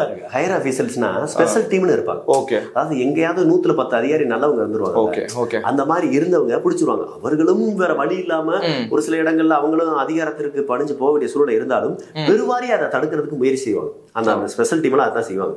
அப்ப என்ன ஆகுது, அந்த மாதிரி தடுக்கிற மாதிரி என்னதான் தடுத்தாலும் எண்ட் ஆஃப் தி டைம்ல வந்து அது ஒரு மந்திரி கிட்ட தான் அந்த ரிப்போர்ட் எல்லாம் போக போகுது அந்த மாநிலத்தை சேர்ந்த. அப்போ ஒட்டு மொத்தமா எண்ட் ஆஃப் தி டைம்ல வந்து இது மொத்தமும் வந்துட்டு ஃபெயில்ட் ஆபரேஷன் மாதிரி தானே போகுது. நீங்க ஒண்ணு தெரிஞ்சுக்க, ஐயா எடப்பாடி பழனிசாமி தலைமையிலான தமிழக அரசு இருந்த போது ஐயா ஸ்டாலின் அவர்கள் தமிழகத்தில் சட்டம் ஒழுங்கு கெட்டுவிட்டது, சிறுவர்களுக்கு கூட கஞ்சா எளிதில் கிடைக்கிறது, கஞ்சா கலாச்சாரம் தமிழ்நாடு முழுக்க பரவி விட்டதுன்னு சொல்லிட்டு பேசிட்டே இருந்தார். அதுவும் உண்மை. இப்ப ஐயா முதலமைச்சர் ஸ்டாலின் அவர்கள் வந்து முதலமைச்சரா இருக்கிறாரு. ஐயா எடப்பாடி பழனிசாமி முன்னாள் முதல்வர், இப்ப எதிர்கட்சி தலைவரா இருக்காரு. இப்ப எதிர்கட்சி தலைவர் புலம்புறாரு, தமிழகத்தில் சட்டம் ஒழுங்கு கெட்டு விட்டது, தமிழகத்தில் கஞ்சா எளிதாக புழங்குகிறது, தமிழகத்தில் ஆளுங்கட்சியை கஞ்சாவை விற்பதற்கான ஏஜென்ட்டுகளாக இருக்கிறார்கள் இவர் புலம்புறாரு. இவர் சொன்னதும் உண்மை. யார்? ஐயா எடப்பாடி பழனிசாமி திமுக மீது சுமத்தப்பட்ட குற்றச்சாட்டுகளும் உண்மை. ஐயா திமுகவினுடைய தலைவர் ஸ்டாலின் அவர்கள் எடப்பாடி பழனிசாமி மீது சுமத்தப்படுற குற்றம் உண்மை. அப்படின்னா என்ன அர்த்தம்னா, நாம சொல்றோம்னா ரெண்டு பேருமே கஞ்சாய் வியாபாரி. திமுகவும் அதே வேலையை தான் செய்தது, அதிமுகவும் அதே வேலையை தான் செய்தது. எதிர்கட்சியாக இருக்கும்போது இவர்கள் மக்கள் நலனுக்காக பேசுவது போல நடிப்பார்கள். இவர்கள் ஆளுங்கட்சியாக விட்டால் இவர்களுடைய நோக்கமும் வருமானம் மட்டுமே, இனமானம் இருக்காது. எப்பவுமே இந்த இனத்தை காக்க வேண்டும், இந்த மண்ணை காக்க வேண்டும், மக்களை காக்க வேண்டும் என்ற நாம் தமிழர் கட்சி மாதிரி ஒரு கட்சி ஆட்சிக்கு வந்தாக இது முழுவதுமாக தடை செய்வதற்கு வாய்ப்பு இருக்கு. ஆனால் இப்போதைக்கு மக்கள் காசை வாங்கிட்டு ஓட்டு போடுறான். இங்க நடக்கிற அனைத்து ஊழலுக்கும் லஞ்சத்திற்கும் காரணம் வாக்கு செலுத்துவதற்கு முதலாக மக்கள் வாங்கும் லஞ்சம் தான் காரணம். அதை மறந்துடக்கூடாது. நம்ம நினைப்போம் இங்க வந்து லஞ்சம் அதிகமாகி போச்சு, ஊழல் அதிகமாகி போச்சு, கொலை அதிகமாகி போச்சு, கொள்ளை அதிகமாகி போச்சு, லஞ்ச லாவணியங்கள் அதிகமாகி போச்சு, கஞ்சா விற்கிறேன், லாட்டி டிக்கெட் விற்கிறேன், சீட்டாட கிளப் நடக்குது, எல்லா வகையிலையும் போதையை போட்டு குடும்பம் விட்டுறாங்க, அடிதடி நடக்குது, அதிக துஷ்முறை நடக்குது அப்படின்னு மக்கள் வெம்பி வெளுந்து போராடுறீங்கல்ல, எல்லாமே பேசுறீங்கல்ல, வைத்தறிச்சலோட பேசுறீங்க, நீங்க நல்லா இருப்பீங்களான்னு பேசுறீங்கல்ல, அந்த பாவமும் சாபமும் பொதுமக்களுக்கு தான் போய் சேரும். ஏனால் இந்த நாடு நாசமா போனதுக்கு காரணம் அரசியல்வாதிகள் என்றால், இந்த நாட்டினுடைய நாசமா போறதுக்கு அரசியல்வாதிகளை தேர்ந்தெடுத்த நபர்கள் பொதுமக்கள். சோத்தாங்கைக்கு தெரியாம நொட்டாங்கையில வாங்கினா பாத்தீங்களா முதல் லஞ்சம் ஓட்டு போட, அதுதான் இந்த நாட்டு நாசமா போறதுக்கு காரணம். ஆகவே இந்த நாட்டினுடைய அனைத்து வகையான சீர்கேட்டுக்கும் காரணம் இந்த பொதுமக்கள் தான். இதுதான் நான் இறுதியா சொல்ல நினைச்சு இடையில நீங்க சொல்ல வச்சிட்டீங்க. ஸோ இங்க நடக்கிற தவறுகளுக்கெல்லாம் அனைத்துக்கும் காரணம் அரசு அதிகாரிகளும் அரசியல்வாதிகள் நினைக்கிறோம். இந்த அரசியல்வாதிகள் தான் அரசு அதிகாரிகளை இயக்குகிறார்கள். அரசு அதிகாரிகள் புதிதாக வரக்கூடிய அரசியல்வாதிகளையும் தவறான வழிகளை பழக்குகிறார்கள். இந்த இருவரையும் தேர்ந்தெடுக்கும் இடத்தில் பொதுமக்கள் இருக்கிறார்கள். வாக்கு என்ற மிகப்பெரிய அதிகாரத்தை பயன்படுத்தி இலங்கைக்கு நீங்க வந்து இங்க இருந்து தமிழ்நாட்டு மூலமா வந்து கஞ்சா வந்து எடுத்துட்டு போறாங்க அப்படின்னு சொல்றது கொஞ்சம் ஆச்சரியமா தான் இருக்கு. எப்படி இலங்கையிலிருந்து எப்படி அது பாசிபிலிட்டி? இங்க தமிழ்நாட்டுக்கு வரதே ஒரு மிகப்பெரிய கஷ்டம்ன்ற பட்சம் தமிழ்நாட்டுக்குள்ள கொண்டு வர்றதா ரொம்ப ரிஸ்க். இலங்கை கொண்டு போறது ரொம்ப ரொம்ப ஈஸி. எப்படி சொல்றீங்க? என்ன காரணம்னா இதுதான் நிறைய செக் போஸ்ட் இருக்கு, நிறைய மக்கள் நடமாட்டம் இருக்கு, ஆள் புழக்கம் இருக்கு, செக் பண்றதுக்கான வாய்ப்புகள் அதிகம். ஆனா இதே நீங்க இந்த பகுதியில தான் சொன்ன திருவாரூர், நாகப்பட்டினம், அந்த அதிராம்பட்டினம், மல்லிப்பட்டினம் இந்த பகுதியில எல்லாம் நீங்க வந்துட்டீங்கன்னா, அந்த மன்னாரம் தீவு அந்த பகுதியெல்லாம் வந்துட்டீங்கன்னா முழுக்க வந்து அலையாத்தி காடுகள் அந்த பகுதிகள் தான். இங்க ரெண்டு வகையான டீம் இருக்கு. இப்ப ஆந்திராவில இருந்து இந்த ஆந்திரா வியாபாரிகள்ட்ட இருந்து கஞ்சாவை தமிழ்நாடு வியாபாரிகள் மாறிட்டாங்க. அதை இங்க 2 பேர் 3 பேர் கைமாத்திக்கிறாங்க ஹோல்சேல் வியாபாரிகளுக்குள்ளே. அதற்கு பிறகு ஒரு முதலாளி வாங்கி இந்த இலங்கைக்கு ஏற்றுமதி செய்யக்கூடிய முதலாளி கொண்டு வந்து அதிராம்பட்டினம் போன்ற பகுதியில் நான் சொன்னேன் பார்த்தீங்களா, அந்த பகுதியில் கொண்டு வந்து சேர்த்துருவாங்க. இப்போ எங்க அந்த முத்துப்பேட்டை பகுதியில் கொண்டு வந்து சேர்த்துருவாங்க. இந்த முத்துப்பேட்டை அந்த பகுதியில் ஒரு ஒரு ஊர் இருக்கு, ஆற்காட்டுத்துறைன்னு சொல்லிட்டு ஒரு பகுதி இருக்கு. இந்த ஆற்காட்டுத்துறை, முத்துப்பேட்டை, கோடியக்கரை பகுதியில் இந்த பகுதிகளில் தான் வந்து இது மன்னாரம் தீவு, கோடியக்கரை இந்த பகுதிகளில் தான் இது வந்து கிளம்பு. ஏன்னா ஒரு இடத்த இது வந்து ஒரு பஸ் ஸ்டாப் கிடையாது, இந்த இடத்துல மட்டும் தான் நிற்கும். அப்படின்னு கடல் பகுதியில் எங்கே வேணாலும் நிப்பாட்டலாம், ஏறலாம், இந்த மாதிரி செய்யும். எல்லா பேரும் என்ன நினைப்பாங்க, இது வரைக்கும் இலங்கையிலிருந்து ஒரு பொருள் வந்து கடத்தல் பொருள் தமிழ்நாட்டுக்கு வந்தாலோ, தமிழ்நாட்டிலிருந்து இலங்கைக்கு ஒரு பொருள் கொண்டு செல்லப்பட்டாலோ அது வந்து ராமநாதபுரம் மாவட்டம், ராமேஸ்வரம், தங்கச்சிமடம், அக்காமடம் இந்த பகுதியில இருந்து தான் போகுதுன்னு நினைக்கிறேன். அப்படி கிடையாது. அதோட இன்னும் எளிமையாக மிக விரைவாக இது போன்ற பகுதிகளுக்கு, முத்துப்பேட்டை போன்ற பகுதிகளுக்கு, மனோரா போன்ற பகுதிகளுக்கு எல்லாம் கொண்டு வந்து சேர்க்க முடியும்.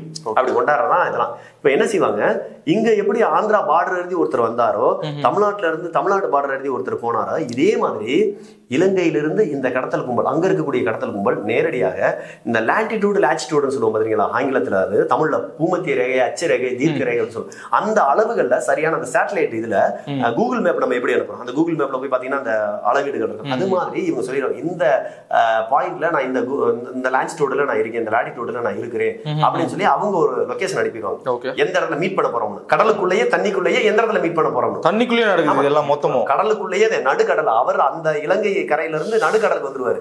இவர் தமிழகத்தினுடைய எல்லை பகுதியில கடற்கரையில இருந்து நடுப்பகுதி போயிருவாரு. எந்த இடத்துல சந்திக்க போறோம்ன்ற லாட்டிடியூட கூகுள் மேப் மாதிரி அனுப்பிடுவாங்க. இதை வாட்ஸ்அப்ல பண்ணிடுவாங்க. பொதுவாக வாட்ஸ்அப் வந்து தமிழக அரசாலையோ அல்லது தமிழக காவல்துறையால ட்ரேஸ் பண்ண முடியாது. வாட்ஸ்அப் அனுப்பிட்டு இவங்க அந்த இடத்த மீட் பண்ணிக்குவாங்க. இங்க இருந்து கொண்டு போறது இந்த கஞ்சா வியாபாரிகளுக்கும் இந்த சரக்கை கொண்டு போய் கொடுக்குற போட்டுக்கு வச்சிருக்காங்க தெரியுமா, இந்த போட் வச்சிருக்காங்க, ஃபைபர் படகு இந்த மாதிரி சொல்லுவாங்க. அந்த மாதிரி படகு மிஞ்சி போனா ஒரு 2 லட்சம் ரூபாய்க்குல வாங்கலாம். இவர்கள் உண்மையான மீனவர்கள் கிடையாது. எனக்கு கிடைச்சிச்சு பாத்தீங்களா அந்த இன்ஃபர்மேஷன். நான் ஏன் இந்த அளவுல இன்ஃபர்மேஷன் எனக்கு கிடைக்குது, நான்லாம் தேடி போகல. நான் யதார்த்தமா சிறையில் எப்படி கஞ்சா புழங்குது, சிறையில் எப்படி வந்து போதைப் பொருட்களை புழங்குதுன்னு பேசினேன். நான் பேச என்னுடைய தொடர்பு எண்கள்லாம் எடுத்து அந்தந்த பகுதியில் இருக்கக்கூடியவங்க, இது வந்து எனக்கு கொடுத்தது ஒரு சில மீனவர் குழு தான் எனக்கு கொடுத்தாங்க இந்த டீட்டெயில. அந்த மீனவர் குழு அவங்களே சொந்தமா போட்டு வச்சிருக்காங்க, எல்லாம் வச்சிருக்காங்க. நான் கேட்பேன், ஏங்க நீங்களே மீனவர்கள் மேல பழி போடலாமான்னு கேட்கும்போது அவங்க சொல்றாங்க, ஐயா இதை நடத்துறது பூரா மீனவர்கள் கிடையாது, மீனவர்கள் போர்வையில் இருக்கக்கூடிய கஞ்சா வியாபாரிகள். இவர்களுக்கு வேலை என்னன்னா, ஒரு 2 லட்சம் ரூபாய்க்கு ஒரு போட் வாங்கி போட்டுருவான், ஒரு 10,000 ரூபாய்க்கு வலை வாங்கி போட்டுருவான். இவன் மீன் பிடிக்கவே மாட்டான், தினசரி கடலுக்கு போக மாட்டான். மாதத்தில் 4 நாட்கள் 5 நாட்கள் அல்லது மாதத்தில் 10 நாட்கள், வாரத்தில் 2 நாள் 3 நாள் அவ்வளவுதான் வருவான். சரக்கு கஞ்சா வரும். கஞ்சா வந்த உடனே இந்த கஞ்சா வியாபாரிக்கும் இந்த போட்ல இருக்கிறவங்க பெருசா லிங்க் இருக்கு. பொருள் வரும், மெட்டீரியல் வரும். மெட்டீரியலை எடுத்து இதை ஏத்திக்கிட்டு கொண்டு போய் நடுக்கடல்ல இன்னொரு நபர்கிட்ட கைமாத்திட்டு வந்துருவான். இவனுக்கான சம்பளம் கிடைக்கும். மிஞ்சி போனா 10,000 20,000 30,000 இவனுக்கு மிஞ்சி போனா. இங்க பாருங்களேன், 1 மணி நேரம் தான் வேலையை. இப்ப எனக்கு ஒரு சந்தேகம், நான் முடிச்சிடறேன். 1 மணி நேரம் தான் பொருளை வாங்குறான், போட்ல ஏத்துறான், நடுக்கடலுக்கு போறான். அதுலயே பாத்தீங்கன்னா டபுள் என்ஜின் அந்த மாதிரி வச்சிருப்பாங்க. போட்ல பாத்தீங்கன்னா டபுள் என்ஜின், சிங்கிள் என்ஜின் இருக்கு. இந்த கடத்தல் தொழிலுக்கு மேக்ஸிமம் டபுள் என்ஜின் வச்சிருப்பாங்க. ஏன்னா அப்பதான் விரைவா போயிட்டு வர முடியும். அதுக்குன்னு ஒரு நேரம் வச்சிருப்பாங்க. நீங்க பழைய திருடர்கள் படங்கள்ல பழைய காலத்துல எடுக்கும் போதெல்லாம் பாத்தீங்கன்னா காட்டியிருப்பாங்க, அதிகாலை நேரத்துல தான் திருடர்கள் வந்து திருட்டு தொழிலுக்கு போவாங்க. அது என்ன காரணம்னா, அதிகாலையில ஒரு 3 மணில இருந்து 5 மணி முடிய எப்படியா அந்த இரவு பணியில இருக்கக்கூடிய செக்யூரிட்டி கூட காலையில ஒரு அதிகாலையில கொஞ்சம் கண்ணா சந்துருவாங்க. அதனால அந்த நேரத்தை பயன்படுத்தி அந்த 3 மணில இருந்து 5 மணி முடிவுக்குள்ளதான் இந்த டிரான்சாக்சன் நடக்கும். அப்ப இங்க இருந்து அதிகாலையில கிளம்ப வேண்டியது, போக வேண்டியது, நடுக்கடல்ல அவங்க வந்துருவாங்க, அவங்கள்ட்ட கொடுக்க வேண்டியது, அடுத்த செகண்ட் நீங்க கொண்டாந்து போட்டை பாட்டு வீட்டுக்கு போயிட வேண்டியது. இவ்வளவுதான். ஒரு மணி நேர வேலைக்கு 20,000 30,000 மீனவர்கள் என்ற போர்வையிலேயே இந்த கடத்தல்காரர்கள் சம்பாதிக்கிறாங்க. மீனவர்களே கிடையாது. அதுல தான் எனக்கு ஒரு சந்தேகம் எழுது. என்னன்னா, இப்போ நான் மேனுஃபேக்சரிங் பண்றோம் தமிழ்நாடா இருந்தாலும் வச்சுக்கோங்களேன், நீங்க சொன்ன மாதிரி லாங்கிடியூட் லாட்டிடியூட் யூஸ் பண்றோம்னா அது மிகப்பெரிய நெட்வொர்க் வேணும், மிகப்பெரிய ஒரு லான்ச்சர் கூட தேவைப்படணும்னு வச்சுக்கோங்களேன். லான்ச்சர் போய் பெரிய கப்பல் வேணும், பெரிய சரக்கு எடுத்து மாத்தணும் இல்லையா, சரக்கு மாத்தணும் இல்லையா, நீங்க சொன்ன மாதிரி கடல்ல நீங்க நினைக்கிற மாதிரி அவ்வளவு பெருசாலாம் இருக்காது. ஒரு 5 சாக்கு 10 சாக்கு அவ்வளவுதான், 5 சாக்கு இருக்கு அவ்வளவுதான். அதுதான் 5 சாக்கு 5. நான் என்ன சொல்றேன் உங்களுக்கு, உங்களுக்கு இந்த அளவுக்கு டெக்னாலஜி அவங்க யூஸ் பண்ணிப்பாங்களா? எங்க மொபைல் தேங்க மொத்தமாவே நீங்க லாட்டிடியூட் பெரிய இந்திரமா வச்சிருக்க போறான், ஒரு 10 கம்ப்யூட்டர் வச்சுட்டு பண்ண போறாங்க. மொபைலுங்க இப்போ மொபைல்ல இப்போ மொபைல்ல நீங்க லொகேஷன் அனுப்புறீங்க, இது எது கடல் இல்லைக்கு லொகேஷன் அனுப்புங்க. அதுதான் கேக்குறேன். இப்ப கடல்ல ஃபாலோ பண்றதுன்னா இப்ப தரையை விட அது கடல்ல ஃபாலோ பண்றது கஷ்டம் இல்ல. உங்களுக்கு எனக்கு தான் கடல் வேற தரை வேற, சேட்டலைட்டுக்கு எல்லாமே ஒண்ணுதான். ஓகே, சேட்டலைட்டை பொறுத்தளவு இது பூமி பந்து. இந்த பூமி பந்தில் எந்த இடத்துல இருந்து எந்த இடத்துக்கு போக வேண்டும் வேணாலும் லொகேஷனை காட்டும், லொகேஷன் அனுப்பும், டைரக்ஷன் போட்டா டைரக்ஷன் காட்டிட்டே இருக்கும். ஓகே, இவ்வளவுதான். நீங்க அதுல எல்லாம் போட்டு குழப்பிக்கிட்டு இதுக்கு ஏதோ மிகப்பெரிய ஜிபிஎஸ்ங்கிற மிகப்பெரிய ஜிபிஎஸ்ங்கிற ஒரு சின்ன சிப்பு, குளோபல் பொசிஷன் சிஸ்டம், அது ஒரு சின்ன சிப்பு, அவ்வளவுதான். அது மொபைலுக்குள்ள இருக்கு. அது இன்னைக்கு வாகனங்களை எல்லாம் கூட கொண்டாந்து வைக்க ஆரம்பிச்சிட்டாங்க. இன்னைக்கு பெரிய பெரிய லக்ஸரி வாகனங்களை எல்லாம் ஜிபிஎஸ் பொருத்தி தான் வருது. அதெல்லாம் போட்டு குழப்பிக்கிற வேண்டாம். ரொம்ப சிம்பிளான ஒரு டிவைஸ். நான் என்ன கேட்க வந்தேன்னா, தமிழ்நாடு வந்துட்டு கஞ்சா பயிரிடுற பட்சத்துல இந்த அளவுக்கு அவங்க டெக்னாலஜி யூஸ் பண்ணி இல்ல மேப், நீங்க சொல்ற மாதிரி மேப் யூஸ் பண்ணி கடத்தலாம்.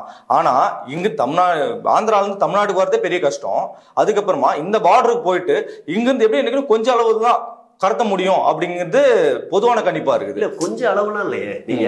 நீங்க இப்பதான் சொன்னீங்க 5 சாக்கு பை தான் பெரிய லெவல் இல்ல. கடத்திட்டு போற வண்டிகளை பூரா பாருங்களேன், டன் கணக்குல இருங்கிறது ரொம்ப ரொம்ப அரிதிலும் மரிது. இவங்க வந்து அந்த அளவுக்கு ரொம்ப ரிஸ்க் எடுக்க மாட்டாங்க எப்பவுமே. ரொம்ப அதாவது ரொம்ப ஒரு நடுத்தரம், ரொம்ப குறைந்த அளவு குவான்டிட்டி கொண்டு போனாலும் அவங்களுக்கு லாபம் இருக்கு, ரொம்ப அதிக அளவு கொண்டு போனா ரிஸ்க் இருக்கும். இப்ப இந்த போட்ல கொண்டு போறாங்கல்ல, கொண்டு போகும்போது ஒருவேளை கடற்படையினர் யாராவது பார்த்துட்டாலோ, இந்தியனுடைய நேவி ஏதாவது வந்துருச்சுனாக்க உடனடியாக அதை வந்து கடல்ல தூக்கி வீசிடுவாங்க. குற்றங்கள் மூடையில கடல், அதான் பிராக்ஷன் ஆஃப் செகண்ட்ல அது அங்கிட்ட அலைகள்ல போயிடும், கண்டுபிடிக்க முடியாது. அது அந்த வாகனங்கள் அந்த கப்பல்ல எல்லாம் வரும்போது இந்த ஃபைபர் போட்டெல்லாம் விரட்டி எல்லாம் பிடிக்க முடியாது.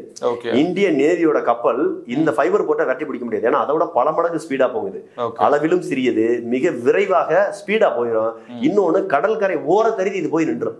ஆனால் அந்த கடற்படையினுடைய கப்பல் வந்து ஒரு குறிப்பிட்ட ஆழத்திலேயே தான் அந்த கப்பல் நிற்கும். அதால கரை வரையெல்லாம் வர முடியாது. அவங்க இதுக்குன்னு சொல்லிட்டு ஸ்பீட் போஸ்ட் ஏதாவது வச்சிருந்தாங்க.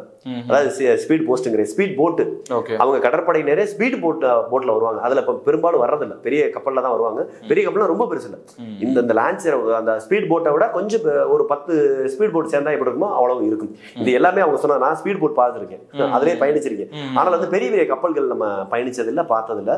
இது கொஞ்சம் மீடியம். அதாவது என்ன சொல்றேன், இந்த ஃபைபர் போட்ட இந்த டபுள் இன்ஜின் பொருத்தப்பட்ட ஃபைபர் போட்டை வந்து பிடிக்கிறதுக்கு சாதாரண விஷயம் கிடையாது. இது எல்லாமே அவர்கள் கொடுத்த தகவல் தான் நம்மளுக்கு. அந்த மீனவர்களே தொடர்பு கொண்டு இப்படியெல்லாம் வந்து மீனவர் போர்வையில் இங்கே கஞ்சா வியாபாரம் நடக்குது. இவங்க ஏன் இலங்கை கொண்டு போறாங்கன்னா, இன்றைய தேவை இலங்கை அரசுக்கு அங்க வாழக்கூடிய ஈழ மக்களுக்கு, தமிழ் பேசக்கூடிய ஈழ மக்கள் இருக்காங்கல்ல, அந்த ஈழத்தமிழர்கள் வந்து எக்காரணத்தை கொண்டும் அடுத்து ஒரு விடுதலை போராட்டத்தை நாம நடத்திடக்கூடாது, அந்த விடுதலையை பத்தி சிந்திச்சிடக்கூடாது, அவர்கள் மதுவுக்கும் மாதுவுக்கும் இது போன்ற போதை வஸ்துகளுக்கும் அடிமையாக இருக்க வேண்டும் என்று அங்கு திட்டமிட்டே விபச்சாரம், கஞ்சா, அபிநகராயின் போன்ற பொருட்களை திணிக்கிறாங்க. நீங்க பயன்படுத்துங்க. அதாவது ஒரு காலத்துல வந்து தமிழீழத்துல எல்லாரு பேருக்குமே போதைப் பொருள் கிடைக்கும் போது மிக எளிதா கிடைக்கும் போது அவன் பயன்படுத்தும். ரொம்ப ரிஸ்க் எடுத்தது வாங்கினா அந்த ரிஸ்கை ரொம்ப ரேரா அதுக்கு அடிக்ட் ஆகி பைத்தியமானவங்க அது தேடி எவ்வளவு உயிரப்பணையை வச்சு கூட நான் வந்து கஞ்சா வாங்குவேன், பவுடர், அபின், ஹெராயின் வாங்குவேன் அப்படின்ற ஆட்கள். ஆனா இன்னைக்கு வந்து ஈழத்தமிழர்கள் வந்து ரொம்ப கட்டுக்கோப்பா வாழ்ந்த மக்கள். தமிழ்நாட்டை விட ஈழத்தமிழர்கள் வந்து ரொம்ப தலைவர் பிரபாகரனுடைய ஆட்சியில ரொம்ப கட்டுக்கோப்பா வாழ்ந்தவங்க. அங்க வந்து அவ்வளவு ஒழுக்கத்தோட ஜாதி மத பேதம் இல்லாம போதை வஸ்துகள் இல்லாம வாழ்ந்த மக்கள். அப்படி இருக்கக்கிட்டுதான் அவர்களால வந்து தங்கள் நாட்டினுடைய தன் மண்ணினுடைய விடுதலைக்காக அவர்கள் போராடினார்கள். அப்ப இவங்க என்ன நினைக்கிறாங்க, இனிமேலு தமிழீழத்துல தனித்தமிழீழம் கேட்டு யாரும் சிந்திக்க கூடாது, அந்த அளவிற்கு அவர்களை வந்து போதைக்கு அடிமையாக்கி விட வேண்டும், சிந்திக்கும் ஆற்றலை குறைக்க வேண்டும். அங்கதான் முரண்படுறேன் நான். ஏன்னா கஞ்சா யூஸ் பண்ணா நார்மலா திங்க் பண்றதை விட அதிகமா திங்க் பண்ணுவாங்க, வீரியமா திங்க் பண்ணுவாங்க. போராட்ட லெவலுக்கு ஒருத்தவங்க அடிக்கிறாங்க, குத்துறாங்க, கொலை பண்ண முயற்சி பண்ணா அதிகமா திங்க் பண்றாங்க, வன்முறையை தூண்டுறதா தானே பாக்குறாங்க. நீங்க சொல்ற சரி. அதாவது இப்போ ஒரு ஐடி கம்பெனில வேலை பார்க்கறான், அவனுக்கு நிறைய ஸ்ட்ரெஸ் இருக்கு. அதாவது மன உளைச்சல் அதிகமா இருக்கும். நிறைய கோடிங்ஸ், அல்காரிதம், ப்ரோக்ராமிங் இதுகளுக்கு வந்து நிறைய அவன் வந்து நேரம் செலவிட வேண்டியது இருக்கும், நிறைய டார்கெட் இருக்கும் அவனுக்கு. அப்படி நேரங்கள்ல இந்த கஞ்சாவை பயன்படுத்தும் போது புத்தி கூர்மை கிடைக்கும், அவன் வந்து சிந்திக்க மாட்டனோட இருப்பான். ஆனால் இந்த மாதிரி கஞ்சாவை ஒரு தவறான ஒரு கொலையாளி கையிலேயோ அல்லது வேற யாராவது சட்டத்துக்கு புறமான செயல்களை ஈடுபடக்கூடிய தொடர் குற்றங்களில் ஈடுபடக்கூடிய நபர்கள் கிடைக்கும் போது அவனுடைய புத்தி கூர்மைங்கிறது எதுல இருக்கும், நீங்க கஞ்சாவை போட்டீங்கன்னா உங்களுடைய சிந்தனை என்னவோ அதுலதான் அதிகமா இருக்கும். அவன் என்ன செய்ய, எடுத்த உடனே துப்பாக்கி எடுத்துட்டு போய் சுட்டுருவோம். உங்களுக்கு திட்டமிட்டு போராட்ட இயக்குங்கிறது எப்படி இருக்குன்னா, ஒரு திட்டமிட்டு பிளான் பண்ணி பண்ணணும். எதா இருந்தாலும் ஒரு திட்டமிடலோட நடக்கணும். அது வந்து எப்படி இருக்கு, இதனால யார் யார் பாதிக்கப்படுவா, அதுல வெகுஜன மக்கள் பாதிக்கப்படக்கூடாது, நம்மளுடைய இலக்கு என்ன, திட்டமிடல் என்ன, இதெல்லாம் எதுவுமே இல்லாம போயிடும். அவன் வந்து ஒருவேளை இந்த விடுதலைக்கு நாம வந்து தமிழீழ விடுதலைக்கு ஒரு முற்படம் நினைச்சா உடனடியாக அவனுடைய செயல்பாடுகளை கட்டிடும். அதாவது என்ன சொல்றது, அந்த கஞ்சா போதையில் இருக்கும்போது அவன் உடனடியாக காவல் நிலையத்தை போய் ஏதாவது ஒன்று தாக்குதல் நடத்துறது, அதில் ராணுவத்தை போய் தாக்குதல் நடத்துறதுனா ஒரு நபர் செய்யும் போது 10 நபர் செய்யும் போது என்ன ஆவாங்க, அவங்கள முடைக்கலாம், அவங்கள தண்டனைக்கு உள்ளாக்கிடலாம். அப்ப இங்க திட்டமிட்டு ஒரு நடத்தப்பட வேண்டிய ஒரு போராட்ட இன விடுதலைக்கான ஒரு போராட்டத்தை இது போன்ற போதை வஸ்துக்களை கொடுத்து மழுங்கடிக்கிற வேலை, நீர்த்து போக செய்யற வேலையை தான் வந்து இந்த சிங்கள பேரினவாதம் செஞ்சுக்கிட்டு இருக்கு. அதான் அதுக்கு வந்து இங்க தமிழ்நாட்டில் இருக்கக்கூடிய கஞ்சா தொழிலாளர்களும் கஞ்சா வியாபாரிகளும் அதை பயன்படுத்திக்கிறாங்க, அவ்வளவுதான். பொதுவா இலங்கை மூலம் இலங்கை வழியாக வெளிநாடுகளுக்கு மிக எளிதாக ஒரு பொருளை கடத்த முடியும். இங்கிருந்து போகக்கூடிய கஞ்சா என்பது வெறுமன இலங்கைக்கு பயன்படுத்துவதோடு மட்டுமல்லாமல் வெளிநாடுகளுக்கு ஏற்றுமதி செய்யப்படுகிறது. ஏன்னா இங்க இந்தியாவில இருந்து ஒரு ஏர்போர்ட் வழி, நீங்க தான் சொன்னீங்க, ஒரு சின்ன பொருளா இருந்தாலும் கண்டுபிடிச்சலாம். இப்ப உங்களுக்கு ஒரு உதாரணம் சொல்றேன். என் உடன் பிறந்த அண்ணன் நாங்கெல்லாம் வந்து ஒரு ஏற்றுமதி நிறுவனம் வச்சிருக்கோம், ஒரு 15 வருஷமா. அந்த ஏற்றுமதி நிறுவனத்துல எங்களுக்கு அனுபவம் அதுக்கு முன்னாடி இருந்துட்டு இருக்கும்போது ஒரு பொருள் அனுப்பும்போது ஒரே ஒரு சின்ன சாம்பிள் பீஸ், ஒரு பொருள், இப்ப நான் உங்களுக்கு சொல்றேன்னா மிளகாய் வெட்டல் நாங்க ஏற்றுமதி செஞ்சுக்கிட்டு இருக்கும்போது அதுல ஒரே ஒரு ஏலக்காய் பாக்கெட், ஏலக்காய் சாம்பிள் அனுப்ப சொல்லியிருந்தாங்க. ஒரு மிஞ்சி கூட ஒரு 5 கிராம் இருக்கும். அந்த ஏலக்காய் சாம்பிள் உள்ள வந்து வச்சு பின் பண்ணிடணும், அவ்வளவுதான். கரெக்டா அந்த பாக்ஸை தனியா எடுத்துட்டாங்க. எங்களுக்கு தெரியாது, அனுபவம் முதல் நான் சொல்றது ஒரு 12 வருஷத்துக்கு முன்னாடி கரெக்டா அதை எடுத்தாங்க. இது தவறு. அந்த அளவுக்கு நம்மளுடைய ஸ்கேனர் இருக்கு, நான் சொல்றது புரியுதுங்களா? ஒரு ஸ்பைசி ஐட்டத்துல கூட அவங்களால வந்து அதை ஊடுருவி கண்டுபிடிக்கிற அளவுக்கு தான் இங்க நம்மள்கிட்ட நுண்ணிய கருவியில் இருக்கு. அதனால இங்க இருந்து ஏற்றுமதி செய்யலாம். அதையும் தாண்டி கொண்டாடுறா, அதை எத்தனைக்கு எத்தனை உலகத்தில் இருப்ப கொண்டாடுறா. ஆனால் மிக எளிதாக ஏற்றுமதி செய்யக்கூடிய இடங்கள் எங்க இருக்காங்க, இலங்கை போன்ற கப்பல் துறைமுகங்கள், இலங்கையில இருக்கக்கூடிய விமான தளங்கள், இதன் மூலமா தான் அனுப்ப முடியுதுனாலதான் இங்க இருந்து இலங்கை வழியாக கடத்துறாங்க.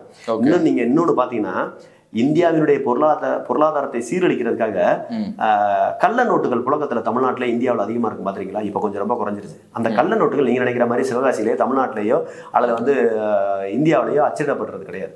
அது எங்கன்னா பாகிஸ்தான்ல அச்சிடுவாங்க அதிகமா.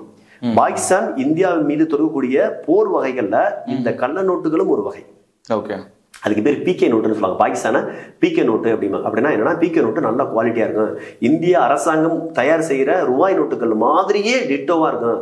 ஒரு சாதாரண நபர் வந்து ஒரு கள்ள நோட்டை வந்து தடவி பார்த்து கண்டுபிடிச்சிருவாரு, கையில பார்த்தோன்னே இது கள்ள நோட்டுன்னு சொல்லிடுவாரு அப்படிங்கிற புத்தி கூர்மையுடைய நபர் கூட பாகிஸ்தானில் அச்சிடக்கூடிய இந்திய ரூபாய் நோட்டுகளே அவ்வளவு எளிதாக அந்த கள்ள நோட்டை கண்டுபிடிக்க முடியாது, ஐடென்டிபிகேஷன் பண்ண முடியாது. அந்த தாள்கள் முதற்கொண்டு, அந்த ரூபாய் நோட்டுகள் முதற்கொண்டு பெரிய பெரிய பல்க் ஆஃப் அமௌண்ட்ஸ் இந்தியாவில், அதாவது பாகிஸ்தான்ல இருந்து இலங்கைக்கு வந்து இலங்கை மூலமா தான் இந்தியாவுக்குள்ள வரும். அப்படித்தான் இந்தியாவினுடைய பொருளாதாரத்தை இது பண்ணுவாங்க. எப்பவுமே இலங்கை அரசுங்கிறது இந்தியாவிற்கு விசுவாசமாவே இருக்காது. எப்பவுமே இலங்கை அரசு வந்து, இந்தியா நீ எனக்கு உதவி செய்யறியா, நான் பாகிஸ்தான் போவா, இந்தியா நீ எனக்கு உதவி செய்யறியா, நான் சைனாட்ட போவா, இப்படிதான் இலங்கை சிங்கள பேரினவாதம் இந்திய அரசை மிரட்டியே பணிய வைக்கும். ஆனாலும் இந்த மாதிரி ஒரு சில வகையான தவறான வேலைகளை கொடுத்து இந்தியாவுடைய பொருளாதாரத்தை சீரழிப்பது, இந்தியாவை பின்னுக்கு தள்ளுவதெல்லாம் இலங்கை சிங்கள பேரினவாதத்தினுடைய பெரிய குறிக்கோளா செயல் திட்டமாகவே இருந்துகிட்டு. இது சைனாவுக்கும் பாகிஸ்தானுக்கும் இந்தியா எதிரிங்க, இந்தியா எதிரி. அதாவது இலங்கைக்கு தான் தமிழர்கள் எதிரி, ஆனால் சைனாவுக்கும் பாகிஸ்தானுக்கும் தமிழர்கள் எதிரி கிடையாது, இந்தியர்கள் தான் எதிரி. ஒட்டுமொத்தமா நம்மை அவர்கள் தமிழர்களாகவோ மலையாளிகளாகவோ கன்னடர்களாகவோ பார்க்க மாட்டான். பாகிஸ்தானுக்கு சைனாவும் இந்தியா எதிரி. ஆனால் இலங்கை வந்து அதை பயன்படுத்தி தமிழர்களை அழிக்க பார்க்குது. இது மாதிரி நீங்க இலங்கையில வந்து போராட்டவாதிகள் வந்து இது மாதிரி கஞ்சா கொடுத்து மழுங்கடிக்கப்படுறாங்க அப்படின்னு சொல்றீங்க. பொதுவாக போராட்டவாதிகளும் இல்லை வந்து ஒரு வன்முறையை, அது நல்ல விஷயமாகவும் இருக்கலாம் இல்லை கெட்ட விஷயத்தான் இருக்கலாம், ஆனால் வன்முறையை தூண்டணும் அப்படின்னு நினைக்கிறவங்க வந்து பொதுவாக கஞ்சாவை யூஸ் பண்ணி தான் நான் பார்த்துருக்கேன். ஆனா நீங்க புதுசா சொன்னது புதுசா இருக்கு எனக்கு. நீங்க கஞ்சாவை கொடுத்து மழுங்கடிக்கப்படும், அது ஏற்புடையதா? இல்ல சகோதரன், நீங்க ஒண்ணு தெரிஞ்சுக்க, நீங்க சொல்றதுங்கிறது ஒரு மர்டர், ஒரு சின்ன ஒரு திட்டமிட்ட கொலை செய்யறதுக்கு ஒரு கேங்ஸ்டர் பயன்படுத்துற விதம் தான் கஞ்சாவை பயன்படுத்துறோன்னு. ஒரு போதையில இருப்பா அவனை போடுறானா அவனை போட முடியும். ஆனால் ஒரு போராட்ட குழுக்களுக்கு போதை வச வச்சுக்கலாம் பயன்படுத்த முடியாது. நீங்க ஒரு கஞ்சாவை பயன்படுத்தி கஞ்சாவை போட்ட உடனே ஒரு தமிழ் உணர்வெல்லாம் வந்துடாது, உணர்ச்சி வரும். உணர்ச்சி என்பது இந்த கில்லுன்னு உடனே வலிக்குது பார்த்தீங்களா, அதுக்கு பேரு உணர்ச்சி. உணர்வு என்பது என் தலைவன் பிரபாகரன், எங்க அண்ணன் சீமான் அப்படிங்கிறது உணர்ச்சி, உணர்வு. அந்த உணர்வு எப்பவுமே போகாது. இங்க உணர்வால் ஒன்றுபட வேண்டும். என் தமிழீழ மண்ணை சுதந்திர தமிழக மண்ணாக மாற்ற வேண்டும். அதற்காக போராட்டத்தை முன்னெடுத்த தலைவர் பிரபாகரன் வழியில் மீண்டும் போராட்டத்தை எப்படி முன்னெடுப்பது என்று சிந்தித்தால் அது உணர்வு. கஞ்சாவை போட்ட உடனே நான் ஒரு சிங்கள போலீஸை போய் குத்துவேன், சிங்கள ராணுவத்தை போய் கத்தி எடுத்து குத்துவேன்னா அது முட்டாள்தனம். ஒருத்தரை குத்தி நீ செத்து போயிடுவேன், அல்லது உன்னை சிறையில காலம் முழுக்க சிறையில் போட்டுறாங்க. உன்னே காரணம் காட்டி ஒரு சொந்த பந்தத்தில் இருக்கக்கூடிய வாலிபமான இளைஞர்களை கொண்டு போய் சிறையில போட்டுருவாங்க. போராட்டத்துல மழுங்கடிக்கிறதா? கண்டிப்பா. இப்ப போராட்டவாதி அப்படின்றாங்களே, அவங்க வந்துட்டு ஒரு போக்கஸ்டா செயல்படுவாங்க, நம்மளுக்கு எல்லாம் தெரியும். அவங்க வந்து சாதாரணமா ஒரு கஞ்சாவை கொடுத்து அவங்களை இன்ஃப்ளூயன்ஸ் பண்ற முடியுன்றது நீங்க ஆச்சரியமா இருக்கு. நான் வந்து பழைய புலிகளை சொல்றேன். நீங்க இயக்கவாதிகளா இருந்தார்கள், இதற்கு முன்னாடி விடுதலை போராட்டத்தில் ஈடுபட்ட தமிழீழ விடுதலை புலிகளையோ அதனுடைய அங்கத்தினரையே நான் சொல்றேன். நான் புதிதாக வரக்கூடிய இளைஞர்கள் அந்த மாதிரி பயன்படுத்தப்படுவாங்கன்னு தான் சொல்றேன். ஏற்கனவே இருந்த தளபதிங்க இப்ப வந்து பொதுமக்கள் மாதிரி நடமாடிக்கிட்டு இருக்காரு, அவர் ஒரு கட்டமைக்க போறாரு, அவர் கஞ்சா பயன்படுத்தி வீணா போயிட்டாருன்னு சொல்ல முடியாது. இன்றும் புலிகளை வந்து புலிகளாக வாழ்ந்தவர்கள், புலிகளை நேசித்தவர்கள், புலிகளை பார்த்து வளர்ந்தவர்கள் கண்டிப்பா அந்த தவறுகளை செய்ய மாட்டாங்க. ஆனால் நான் சொல்வது, இப்ப இருக்கக்கூடியவங்களுக்கு விடுதலை புலிகளை பத்தி முழுமையாக தெரியாது, இயக்கத்தை பத்தி முழுமையாக தெரியாது. அவர்கள் கேட்டிருப்பாங்க, படிச்சிருப்பாங்க. அதுல முழுமையா ஈடுபடுறதுக்கு முன்னாடி இது போன்ற தவறான வழிகளுக்கு போகணுங்கிறதுக்காகத்தான் சிங்கள பேரிடர்வாத அரசாங்கமே இதை ஊக்குவிக்குதுங்கிறேன். எளிதா புழங்க விடுது. அந்த மீள் குடியேற்றங்கள் நம்ம பண்ணணும்னு நினைக்கிறோம். ஆனா அவங்க என்ன செய்யறாங்க, மறைமுகமா சிங்கள குடியேற்றங்களை நடத்துறாங்க. தமிழர் பகுதியில சிங்கள குடியேற்றங்கள் நடத்துறாங்க. இன்னைக்கு தமிழ்நாட்டுக்கு வட இந்தியர்கள் பூரா பயணிக்கிறாங்கன்னா அது சாதாரணமா நடக்கிற காரியம் இல்லை, இது திட்டமிட்ட செய்யறாங்க. இனிமேல் பிஜேபிக்கு தமிழ்நாட்டுக்காரன் ஓட்டு போட மாட்டான்னு தெரியுது. அப்ப என்ன செய்யறது, வடநாட்டில் இருக்கக்கூடிய வாக்காளர்களை இங்கு கொண்டு வந்து தம்ப் பண்ணி அடைச்சு இங்க இருக்கக்கூடிய தொழில் வளங்களை பூரா அவங்க கை கொண்டாந்து அவர்கள் மூலமாகவே பிஜேபிக்கு தேவையான நிதியும் வாங்கிக்கிட்டு அவர்கள் மூலமாக பிஜேபி தேவையான வாக்கையும் செலுத்தி விடுவார்கள். புரியுதுங்களா? எம்எல்ஏ காசு கொடுத்து வாங்காங்க, ஓட்டையும் காசு கொடுத்து வாங்காங்க, ஓட்டு போடுறவனையும் காசு கொடுத்து வாங்காங்க, ஓட்டு போடுறவனை வேற ஊருக்கு மாற்றி அங்கே புதுசாக வாக்காளர் பட்டியலை உருவாக்குவார்கள். இது மாதிரி தான் சிங்கள பேரினவாதமும் செய்கிறாங்க. ஓகே, இப்போ ரீசெண்டாக ஃப்ரான்ஸில் ஒரு ஆய்வு நடத்திருக்காங்க. அதில் வந்துட்டு கஞ்சா யூஸ் பண்ணுறது மூலமாக வருஷத்துக்கு 2 பேர் தான் இருக்கிறாங்க. ஆனால் அதே வந்துட்டு குடி போதைக்கு அடிமையானவங்க வந்து வருஷத்துக்கு 1,60,000 பேர்கிட்ட இறக்குறாங்க அப்படின்னு சொல்லிட்டு ஒரு சென்சஸ் வெளியிட்டு இருக்காங்க. அந்த வகையில் யோசிச்சு பார்க்குறப்போ கஞ்சானவும் நல்ல விஷயம் மாதிரி தானே அவங்க. அப்படி என்ன நீங்க சொல்றது பார்த்தாங்க பேயோட விட பிசாசு நல்லதுதானேன்னு சொல்றேன். எப்படி இருக்கும் அண்ணே? பேய் பிடிச்சி சாகிறவங்க 50 பேருனே, பிசாசு பிடிச்சி சாகிறவங்க 2 பேர் தானே, அதனால பேயை விட பிசாசு நல்லதுன்னா எப்படி இருக்கும்? அது மாதிரி இருக்கு. அது பேயும் பிசாசு ஒண்ணுதான். நீங்க மதுவுக்கு சற்றும் குறையாதது கஞ்சா, கஞ்சாவிற்கு சற்றும் குறையாதது மது, ரெண்டுமே ஒண்ணுதான். இன்னைக்கு மது அரசாங்கமே விற்கிறதுனால பெரிய குற்றச்செயலா தெரியல. கஞ்சா வந்து புழக்கத்துல வந்து சட்டத்துக்கு புறமா நடக்கிறதுனால அது பெரிய குற்றமா தெரியும். இல்ல இதுக்கான நடவடிக்கை எடுக்காம கஞ்சாக்கு போறது எதனாலும் கேக்குறேன். இப்ப குடிப்பழக்கம் அதை ஒழிக்கணும்னு நினைக்காம பாதிப்பு விலை குறைவு, விலை குறைவு. மதுவை விட கஞ்சாங்கிறது மிக விலை குறைவு. ஷார்ட்டா வாங்கிடலாம், ஈஸியா போய் என்ன சொல்றது, ஈஸியா மக்கள்கிட்ட கிடைச்சிடும். ஒரு 50 ரூபாய்க்கு ஒரு பொட்டணம் கிடைச்சிடும். அந்த ஒரு 50 ரூபாய்க்கு ஒரு பொட்டணம் கிடைச்சா 3 நாள் போடலாம், 3 நாளுங்கிற 3 நேரம் போடலாம். ஆனா இதே ஒரு 200 ரூபாய்க்கு இன்னைக்கு 150 ரூபாய்க்கு குறைஞ்சு ஒரு குவார்டர் கிடைக்காது. அந்த குவார்டர் வந்து குடிச்சாலும் 2 மணி நேரம் தான் தாக்கு பிடிக்கும். அதனால அப்படி மிக விலை குறைவு அப்படிங்கிறதுனால. நீங்க முன்னாடி சொன்னது போல கடல் பகுதியில கஞ்சா கடத்த அந்த டைம்ல யாரும் பாத்திர மாட்டாங்களா? இல்ல மீனவர்களோ இல்ல மத்த சும்மா வெக்கேஷன் போறவங்க யாரும் பாத்திர மாட்டாங்களா? நான் இப்ப ஏற்கனவே சொன்னேன், எனக்கு இவ்வளவு விவரங்களை கொடுத்ததே ஒரு சில மீனவர்கள் தான் கொடுத்தது.